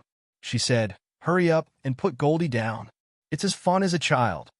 Goldie was carried down and then placed on the sofa Fong Bebe was sitting on. Fong Bebe was sitting on the sofa. Although it wasn't as wide as the floor, Goldie could still run around on it. It moved around actively for a while and then came over to rub its head against Kiki's foot. "Uncle, you've taken good care of Goldie," Fong Bebe said with satisfaction. "Look at its movements. I know it's very healthy." "That's right. Don't you know who I am?" Yongwa proudly patted her chest and said, "You're so full of yourself after praising you. It seems that I can't say good things about you in the future," Fong Bebe said with disdain. Don't." Poplar Fruit rolled his eyes and said, "Actually, I can do so well because of your patient teaching. All the credit belongs to you." Fong Bebe said with a nasal sound to show her disdain for Poplar Fruit's flattery. Kiki looked left and right in Fong Bebe's arms and even played with Goldie with the tip of its foot. Poplar Fruit talked to Fong Bebe about her exams. "How did you do on your final exam?" Poplar Fruit used to have a very painful final exam every semester. Most of the time in university, he would play crazily for a semester and then study hard self-study for a month. In the end, whether he could pass the final exam or not depended on the results of this month's study. Fong Bebe shouldn't be a bad student like Poplar Fruit, but when she talked about the final exam, she suddenly became gloomy. "I don't know. I think English is quite difficult. I didn't have time to do a lot of the questions. Out of the 4 reading papers, 2 of the 10 questions were guessed," Fong Bebe said with distress. Poplar Fruit asked, "Didn't you say you were studying? Didn't you study English? You only studied for your major?" "Why do I need to study for mathematics?" Fong Bebe said, "I can do well in the naked exam. It's just that English is too difficult. I studied for 2 weeks and looked at English questions. In the end, I still couldn't do it." "How was your essay? Did you have time to finish it?" Poplar Fruit asked. "No, I wrote half of the words, and I didn't know how to continue," Fong Bebe said with a sigh. It seems that Fong Bebe's English is really bad to a certain extent. As long as she has a little foundation, she can make up enough words for the essay. After all, the English she learned this semester is not much different from high school English. "Come back after Chinese New Year. I'll teach you," Poplar Fruit suggested. "I'll train you for a few days. How about that?" Seeing that Fong Bebe was silent, he said anxiously, "I'm serious. Maybe your way of thinking when learning English is not right. I can analyze it for you." "That's not good, right?"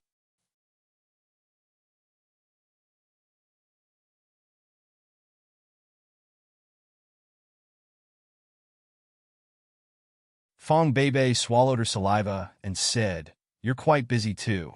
"Not at all," Poplar Fruit laughed. "My work this time will be finished after the Lantern Festival. But it's not good to trouble you like this, right?" "And English," Fong Bebe said hesitantly. Hearing the last few words before her voice lowered, Poplar Fruit suddenly understood what Fong Bebe was hesitating about. Fong Bebe was resisting learning English. Poplar Fruit laughed and said, "You're worried that I won't be able to teach well? Let me tell you, I might not be good at teaching other things, but I'm definitely good at teaching English." No. Fong Bebe shook her hand and said in a low voice, "I'm afraid that I won't be able to learn well." Poplar Fruit waved his hand and laughed. "What's there to be afraid of? Give it a try. Do you want to continue like this? Do you want to let English drag you down?" He continued to add fuel to the fire and said, "You don't have to worry about the trouble of traveling back and forth. Because I'm about to start my master's, I'll probably have to rent a house near the school. If you come over to study, you can help me keep Kiki company. Look at her. She's all alone. How pitiful." In order to convince Fong Bebe, Poplar Fruit even used Kiki's emotional card. Helplessly looking at Poplar Fruit, Fong Bebe finally nodded her head. Fong Bebe agreed. Poplar Fruit's heart was filled with joy, and he could not help but have a silly smile on his face. But Fong Bebe did not see it. She lowered her head and lovingly touched Kiki's little face. That pair of clear and kind eyes were overflowing with the light of love at this moment. Poplar Fruit was a bit dazed. He did not know why, but he thought of some people and some things. The past could not be changed. The people who left were silent in time. What else could he do? Cherish the present and grasp the present. Everyone, Use your votes to support the poor. Greater than over equal to.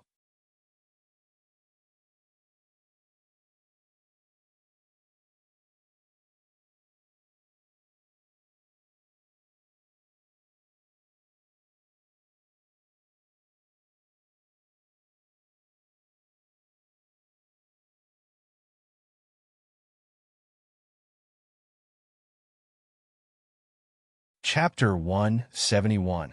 Worried about her translation work, Yang was sat with Fong Beibei for a while. Seeing that they were having fun and had nothing to do for the time being, she ran back to the study to continue working. The door of the study wasn't closed. From time to time, he could hear Kiki's excited screams and Fong Beibei's laughter. However, Poplar Fruit calmed himself down and immersed himself in the sea of words. He couldn't hear the noise in the living room. Fatigue of life and death was a work full of imagination. Mr. Mo Yin used an ancient style to depict the difficult changes in the Chinese rural society over the past 50 years through the eyes of various animals and different perspectives. He sublimated the understanding of suffering in the carnival of suffering. The biggest problem Poplar Fruit faced in translating the book wasn't how to understand it. He was a child who grew up in a village and moved from a village to a big city. He was no stranger to the life in the village and some of the difficulties in the village. But the problem was how to express it in another language. A direct translation wouldn't work. A Chinese person who learned Swedish might be able to read Poplar Fruit's translation with great interest. However, for a Swedish person, they didn't know much about Chinese culture. Reading it would be like chewing wax. It would be tasteless. One way was to translate it into a Western realistic fantasy novel.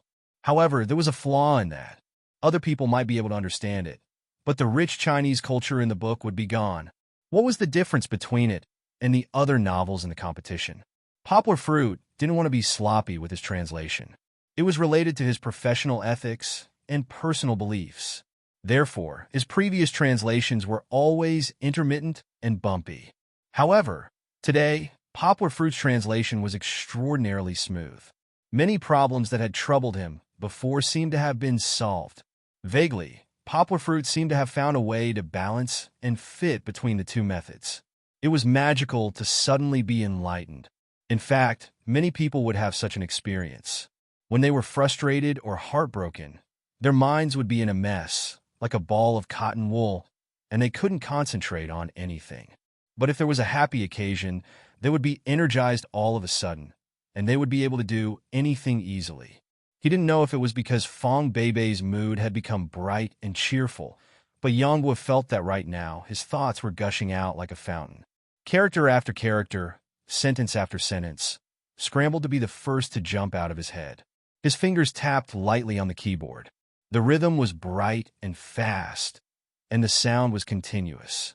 In the ears of Poplar Fruit, who had a poor sense of music, it was not inferior to the sound of nature.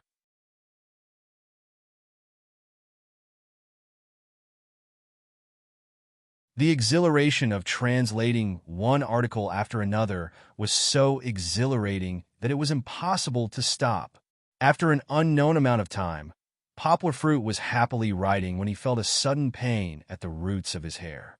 Someone was pulling his hair back. Poplar Fruit was suddenly awakened from his state of complete concentration. He heard Kiki's proud laughter. Turning his head, he saw Kiki's innocent smile. Looking up, Poplar Fruit saw Fong Beibei, who was holding back her laughter and looking apologetic. I'm sorry, Fong Beibei said hurriedly. I came in mainly to see what you were doing. Sorry to disturb you. Poplar Fruit also laughed happily. He stood up, turned around, and pinched Kiki's little face. He smiled and said, It's okay. I can also take a break. Are you translating in English? Fong Beibei pointed to the screen and said, I can't understand a single word. That's so frustrating. Poplar Fruit was stunned, then laughed and said, It's not English. If it's English, how can you not understand a single word? Look, there's not even a be verb here. Phew. Fong Beibei breathed a sigh of relief and said, I thought I was hopeless. Haha, this isn't Swedish. It's normal that you can't understand it. Poplar Fruit laughed. You know Swedish? Fong Beibei asked in surprise. That's not right. Since when did our school have a Swedish major? Indeed, we don't. I learned it myself. Poplar Fruit explained. Comparisons are odious. Fong Bebe sighed and said, It's so difficult for me to learn English, but you can learn Swedish on your own. Poplar Fruit comforted her and said, Don't belittle yourself. Everyone's talent is different. Look, you can learn math so easily, but I want to sleep when I see math problems. After chatting for a while, Fong Bebe followed Kiki back to the living room. Poplar Fruit continued to translate. He planned to strike while the iron was hot today and translate more. He also wanted to see if he could summarize some insights. When it was almost 5 o'clock, Fong Bebe looked at her phone and then looked at the sky outside. She wondered if it was time to leave and go back to school. At this time, the music of Castle in the Sky suddenly rang in the house. Although the song Castle in the Sky was very pleasant to listen to, it was so sudden that Fong Bebe was still shocked. Looking for the sound, Fong Bebe finally saw the phone on the dining room table. However, because it rang for a long time, it automatically hung up. Poplar Fruit did not respond at all. Fong Bebe shook her head and sat back down. However, just as her butt touched the stool, the ringtone rang again. Poplar Fruit's input was so deep that it probably would not be heard even if it rang a few more times. Fong Bebe stood up and was about to take the phone to Poplar Fruit. The phone was placed on the dining table facing up. The screen lit up with the caller's information, Duan Shuetching.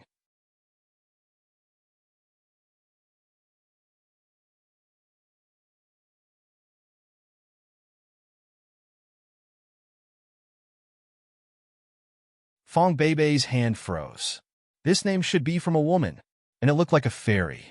After pausing in the air, Fong Bebe picked up the phone and walked to Poplar Fruit's study. When she walked in, the phone had been disconnected again. She gently touched Poplar Fruit, who was staring at the screen. What's wrong?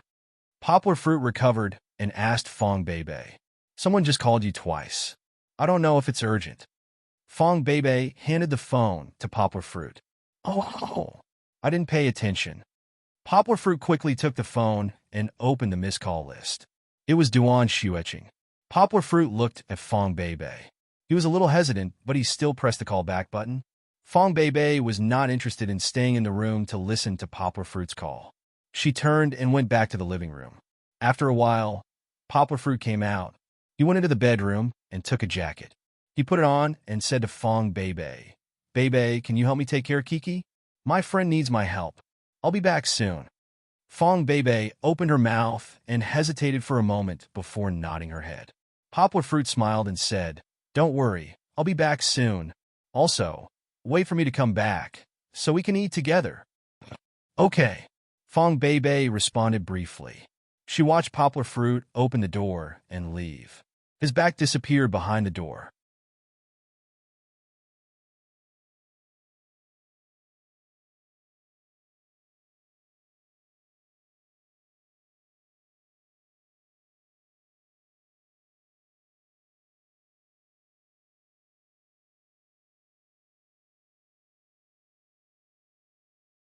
Chapter 172. With Fong Bebe helping to take care of Kiki at home, Poplar Fruit walked out with peace of mind. When he ran to the entrance of the community, Poplar Fruit remembered that he didn't prepare anything, but it was too late at this time. He simply stopped a taxi and got in. On the way to Duan Shuetching's unit, Poplar Fruit remembered the conversation he had with Duan Shuetching on the phone. Her voice was still so ethereal and weak. Brother Yang, can you come to the unit to pick me up? Poplar Fruit asked her what happened. Duan Shuetching hesitated for a moment before telling Poplar Fruit the cause and effect. It turned out that since the last class reunion, Liang Jinglin asked Duan Shuetching's unit from someone and then ran to the unit for many days to wait for her. Liang Jinglin was like a fly. She couldn't get rid of him. Duan Shuetching was annoyed to death, seeing him every day. She hoped that Poplar Fruit could come to pick her up from work. Maybe then, Liang Jinglin would know the difficulty and retreat. Poplar Fruit felt that this identity seemed to be very familiar. Isn't this the legendary shield or fake boyfriend? However, Poplar Fruit agreed readily. Firstly, Duan Shuetching was his good friend. and it was his duty to help her. Secondly, didn't he also dislike that brat Liang Jinglin? It was a good opportunity to annoy him. After getting out of the taxi, Poplar Fruit glanced at a white BMW. To be exact, he glanced at Liang Jinglin, who was smoking with the window open. His elbow was on the edge of the window, and half of his head was exposed. White smoke was coming out of his mouth from time to time. The white smoke drifted a little further away and was blown away by the cold wind. From the shiny hairstyle of the moose, Yangguo recognized this guy. Poplar Fruit didn't go forward to trouble him. Instead, he walked under the eaves where Liang Jinglin couldn't see. He took out his phone and sent a message to Duan Xueqing. "I'm here. I'm at the door." "Okay." Duan Xueqing's reply was simple and neat, just like her style. Poplar Fruit glanced at it and smiled. He put the phone back in his pocket and leaned on the eaves to observe the situation. Duan Xueqing got off work at 5:30. Poplar Fruit came a little earlier. However, around 5:35, Duan Xueqing appeared at the entrance of the street office building. She was wearing a long beige sweater with the hem hanging below her, but it was a little loose, but against her slender figure, it gave off a fashionable feeling. She was wearing a short skirt with woolen tights. Her long legs attracted a lot of attention even without wearing high heels. Duan Xueqing looked around at the entrance. Many staff members of the street office walked out, but she was still the most beautiful and eye-catching one. Poplar Fruit saw Duan Xueqing. Liang Jinglin also saw her. He quickly threw away the cigarette but in his hand and opened the storage compartment in front of the driver's seat.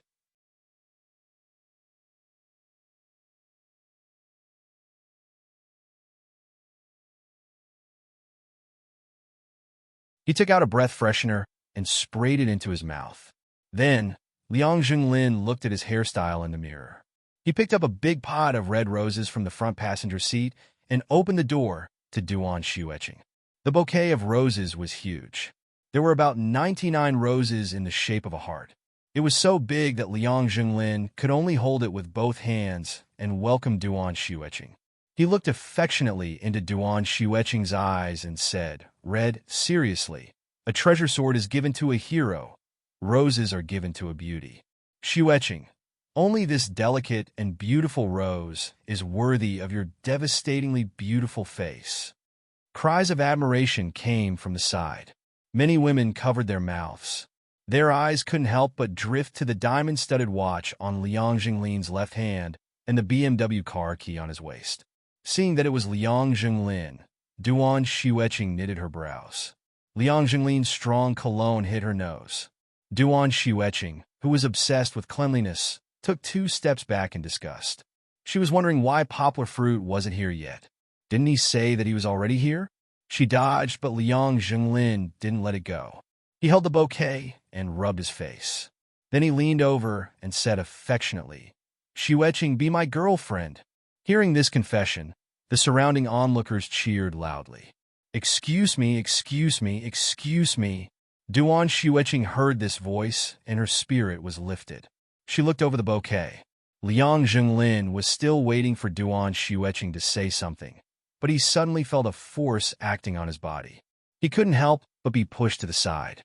Looking to the side, Poplar Fruit's familiar face appeared in front of him. Under Liang Jinglin's astonished gaze, Poplar Fruit smiled and took out a flower from the bouquet he was holding. He handed it to Duan Xueqing. Poplar Fruit pinched the flower and looked at Duan Xueqing. He smiled and said, "Come, let's go home." Liang Jinglin didn't react. The people around him were also stunned. What was going on? She didn't care about what others thought. Duan Xueqing's cold face was like a spring breeze, blooming with a smile that made 100 flowers pale in comparison. The onlookers watched as Duan Xueqing took the bouquet and obediently hooked her arms around Poplar Fruit's arm like a little wife.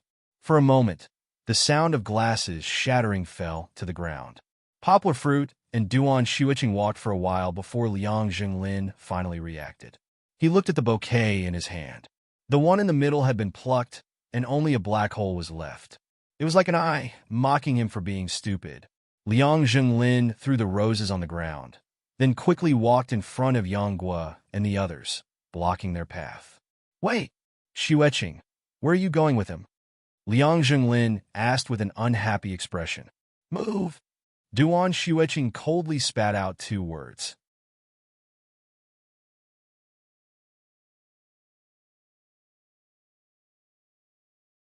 Liang Zhenglin said in a low voice, Xueqing, don't be fooled by him.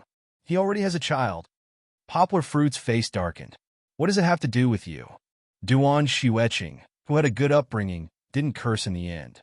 Please move, Poplar Fruit said with a faint smile, but his tone was unquestionable. Liang Zhenglin wanted to stand there and say, what can you do to me if I don't move? But how could he contend against Poplar Fruit's strength?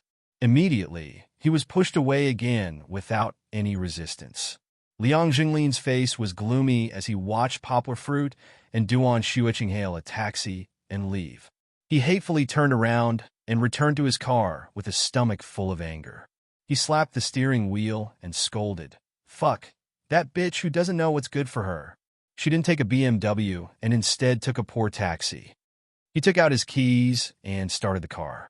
He didn't want to stay here and embarrass himself. On the way, Liang Zhenglin was thinking about how to take revenge on Poplar Fruit. He couldn't find someone to beat him up. He almost got himself into trouble because of the incident last time. Besides, if he injured Yang Guo with Song Jiwen's relationship with him, the police would find out that he was the one who injured him. That would be asking for trouble. Liang Zhenglin racked his brains and suddenly remembered that someone gave him a business card some time ago. Find that private detective. Liang Zhenglin had a flash of inspiration. When the private detective gave him the business card, didn't he say that he wouldn't pry into any private matters? Liang Zhenglin wanted to use it to find out about the girlfriend who dumped him before, but because the price was too high, he gave up on it. But now he could use it. So what if it was a little expensive? As long as he could find out some useful information, it would be worth it. Cheating couple. Liang Zhenglin scolded in the car. See, I'll definitely break your relationship and even ruin your reputation. After getting into the car, Poplar Fruit had already pulled his arm out. Duan Xueqing was still holding the red rose, as if she couldn't bear to put it down. Why aren't you throwing it away? Poplar Fruit laughed. This is Liang Zhenglin's flower. No, Duan Xueqing whispered. She added in her heart, although you didn't buy it, this is the first time you've given me a flower. Poplar Fruit saw her sniffing the rose from time to time. Her pretty face was a little pink in the dim car. He shrugged indifferently and said, if you don't want to throw it away, then keep it. But be careful not to get pricked by the thorns below. Okay, Duan Xueqing sweetly replied. Poplar Fruit let the taxi drive to the entrance of Duan Xueqing's neighborhood. Looking at Duan Xueqing, he smiled and said, you can go back first. Duan Xueqing looked at him with sparkling eyes and said, let's go up and sit for a while.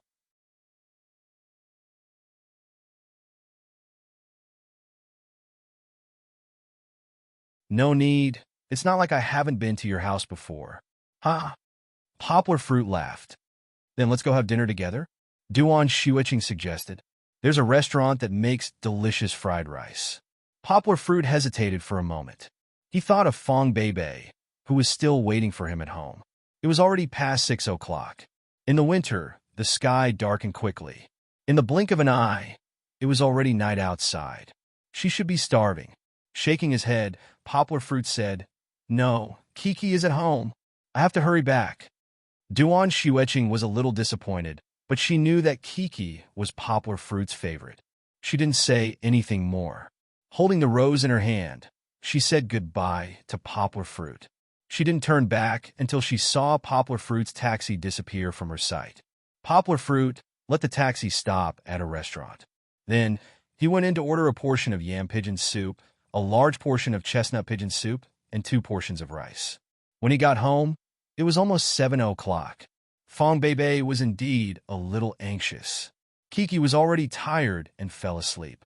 Seeing Poplar Fruit sweating profusely and carrying 2 large bags of things in, Fong Beibei's unhappy mood eased a lot. Where's Kiki? Poplar Fruit asked as he put down the things. Shuh. Fong Beibei stared at him and whispered, she's asleep. Poplar Fruit said with an apologetic face, you must be starving. Wash your hands and come eat. I bought cooked food. Fong Beibei watched Poplar Fruit magically take out a large bowl of soup and rice from the 2 bags. Under Poplar Fruit's urging, she went to the kitchen to wash her hands. She also washed the bowls and chopsticks. Use the bowls and chopsticks at home. It's hygienic and environmentally friendly, Fong Beibei whispered. Poplar Fruit nodded in agreement. Drinking the warm pigeon soup, Fong Beibei raised her head and secretly looked at Poplar Fruit. Although Poplar Fruit was usually a little rough, he was still very considerate when it came to the details. Well, I can't blame him.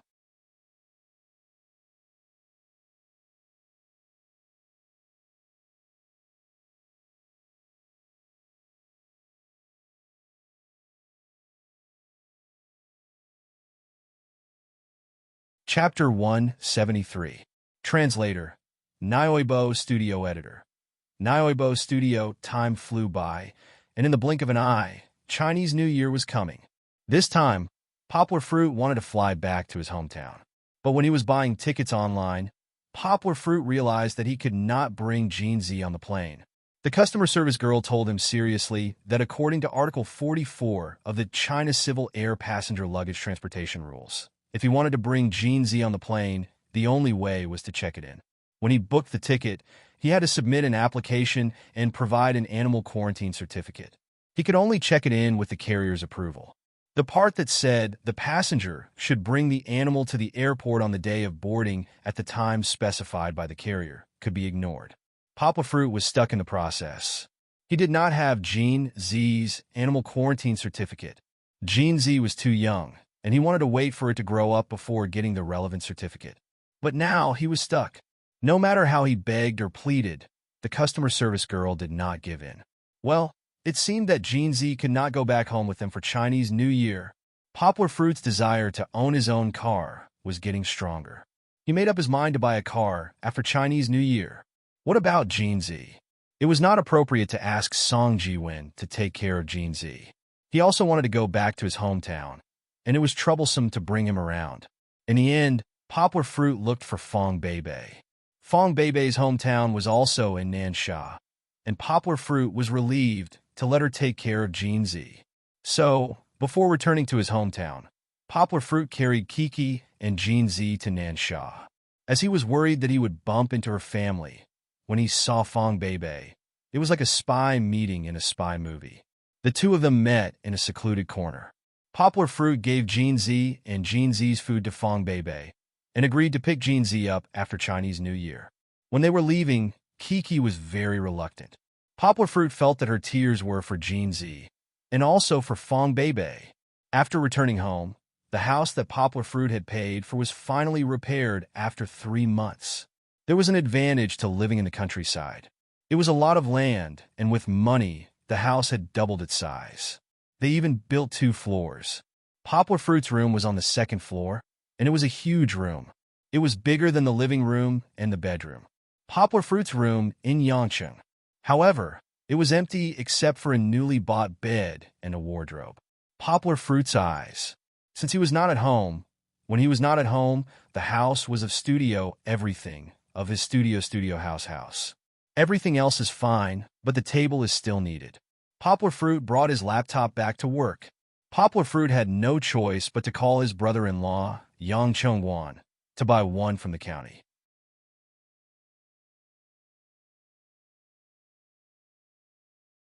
The day before New Year's Eve, Yang Cheng-wan was coming to pick up his son.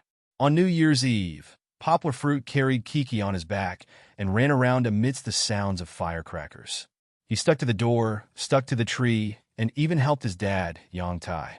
The two of them carried cooked chicken and wine to the ancestral temple to worship their ancestors.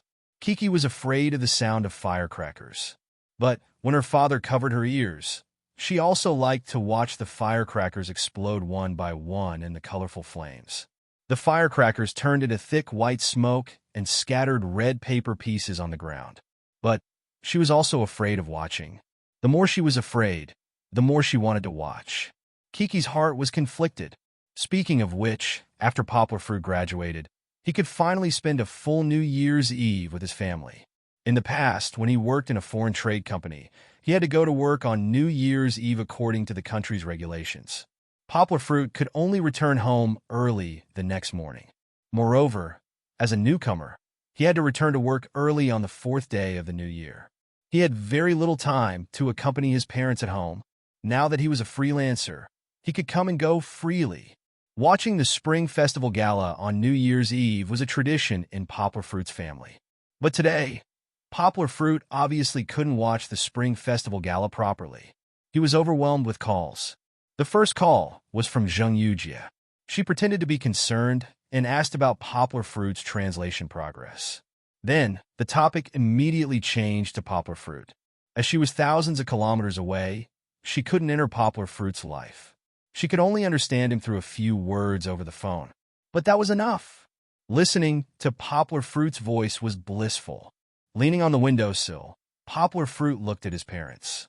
Kiki was dancing and laughing along with the singing on the TV. He smiled, held the phone, and continued to chat with Zheng Yujie. Zheng Yujie chatted with him for almost half an hour. Then, she reluctantly said to Poplar Fruit, "I know you should have a lot of calls today. I won't take up your line. Happy New Year." As soon as he put down the phone, several missed calls popped up. Before he could swipe them open, Yao Dehua called. "Brother Yao, why are you so fast? I was just about to call you." Poplar Fruit answered the phone and laughed. The relationship between him and Yao Dehua had become closer after each incident. It was not an exaggeration to say that they were good brothers. After Yao Dehua, Yonghua thought for a while and called a lot of people to wish them a happy new year. Some of them were manager Du from the foreign trade company, some of them were close colleagues, some of them were the county magistrate in her hometown, and some of them were Uncle Jean.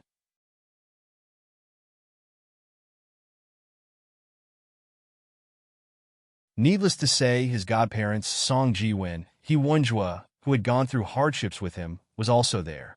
However, He Wenjua's brother wasn't at home. The person who answered the phone was his sister-in-law. He really didn't know where he wanted to carry out missions during the new year. The special forces really couldn't stay idle. Close friends called to wish them a happy new year, and distant friends sent a group text message. However, seeing that Lu Yinran's number was still saved in his phone, Poplar Fruit was stunned for a long time. Her number was probably changed a long time ago, right? She and her heart were no longer there. What was the point of keeping it? Poplar Fruit shook his head and deleted the name. There was still Duan Xueqing and Fong Beibei to call. Duan Xueqing had also gone home for the new year. Poplar Fruit thought for a while and called Duan Xueqing first. Duan Xueqing was very happy to receive Poplar Fruit's New Year's call. Her happy tone could be heard clearly through the phone. Of course, Duan Xueqing wasn't a chatterbox. She talked to Poplar Fruit for a few minutes and hung up the phone. When he was calling Fong Beibei, Poplar Fruit took Kiki from his mother's arms, who couldn't take her eyes off him. Under his mother's suspicious gaze, he took her to the side. Poplar Fruit turned on the speaker, so Kiki could easily hear Fong Beibei's voice. "Beibei!" Kiki shouted happily. Even his mother, Su Jinfeng, could hear her crisp voice. In order to prevent his mother from asking more questions, Poplar Fruit had to move further away. "Kiki, Happy New Year?" Fong Beibei said. She might have turned on the speaker in her room. Poplar Fruit also heard Goldie's voice. "Give me the red packet." Kiki responded reflexively. When they went home this time, Poplar Fruit taught Kiki, who was getting smarter as she grew older, the 4 words, "Give me the red packet." He also thought that she could act cute in front of her relatives and earn more money. In the end, Kiki couldn't wait to show off to Fong Beibei. Fong Beibei heard it and laughed. She said angrily, "Uncle, you're teaching Kiki bad things. Everyone, use your votes to support the poor. Greater than over equal to. You're tuning in to the Romance Rendezvous YouTube channel. We're so grateful for your support, and don't forget to subscribe to join us on this incredible journey through captivating stories. Your generosity through donations truly makes a world of difference, as it's the primary source of revenue that allows me to expand and enhance this channel for you. Thank you from the bottom of my heart for being a part of this adventure.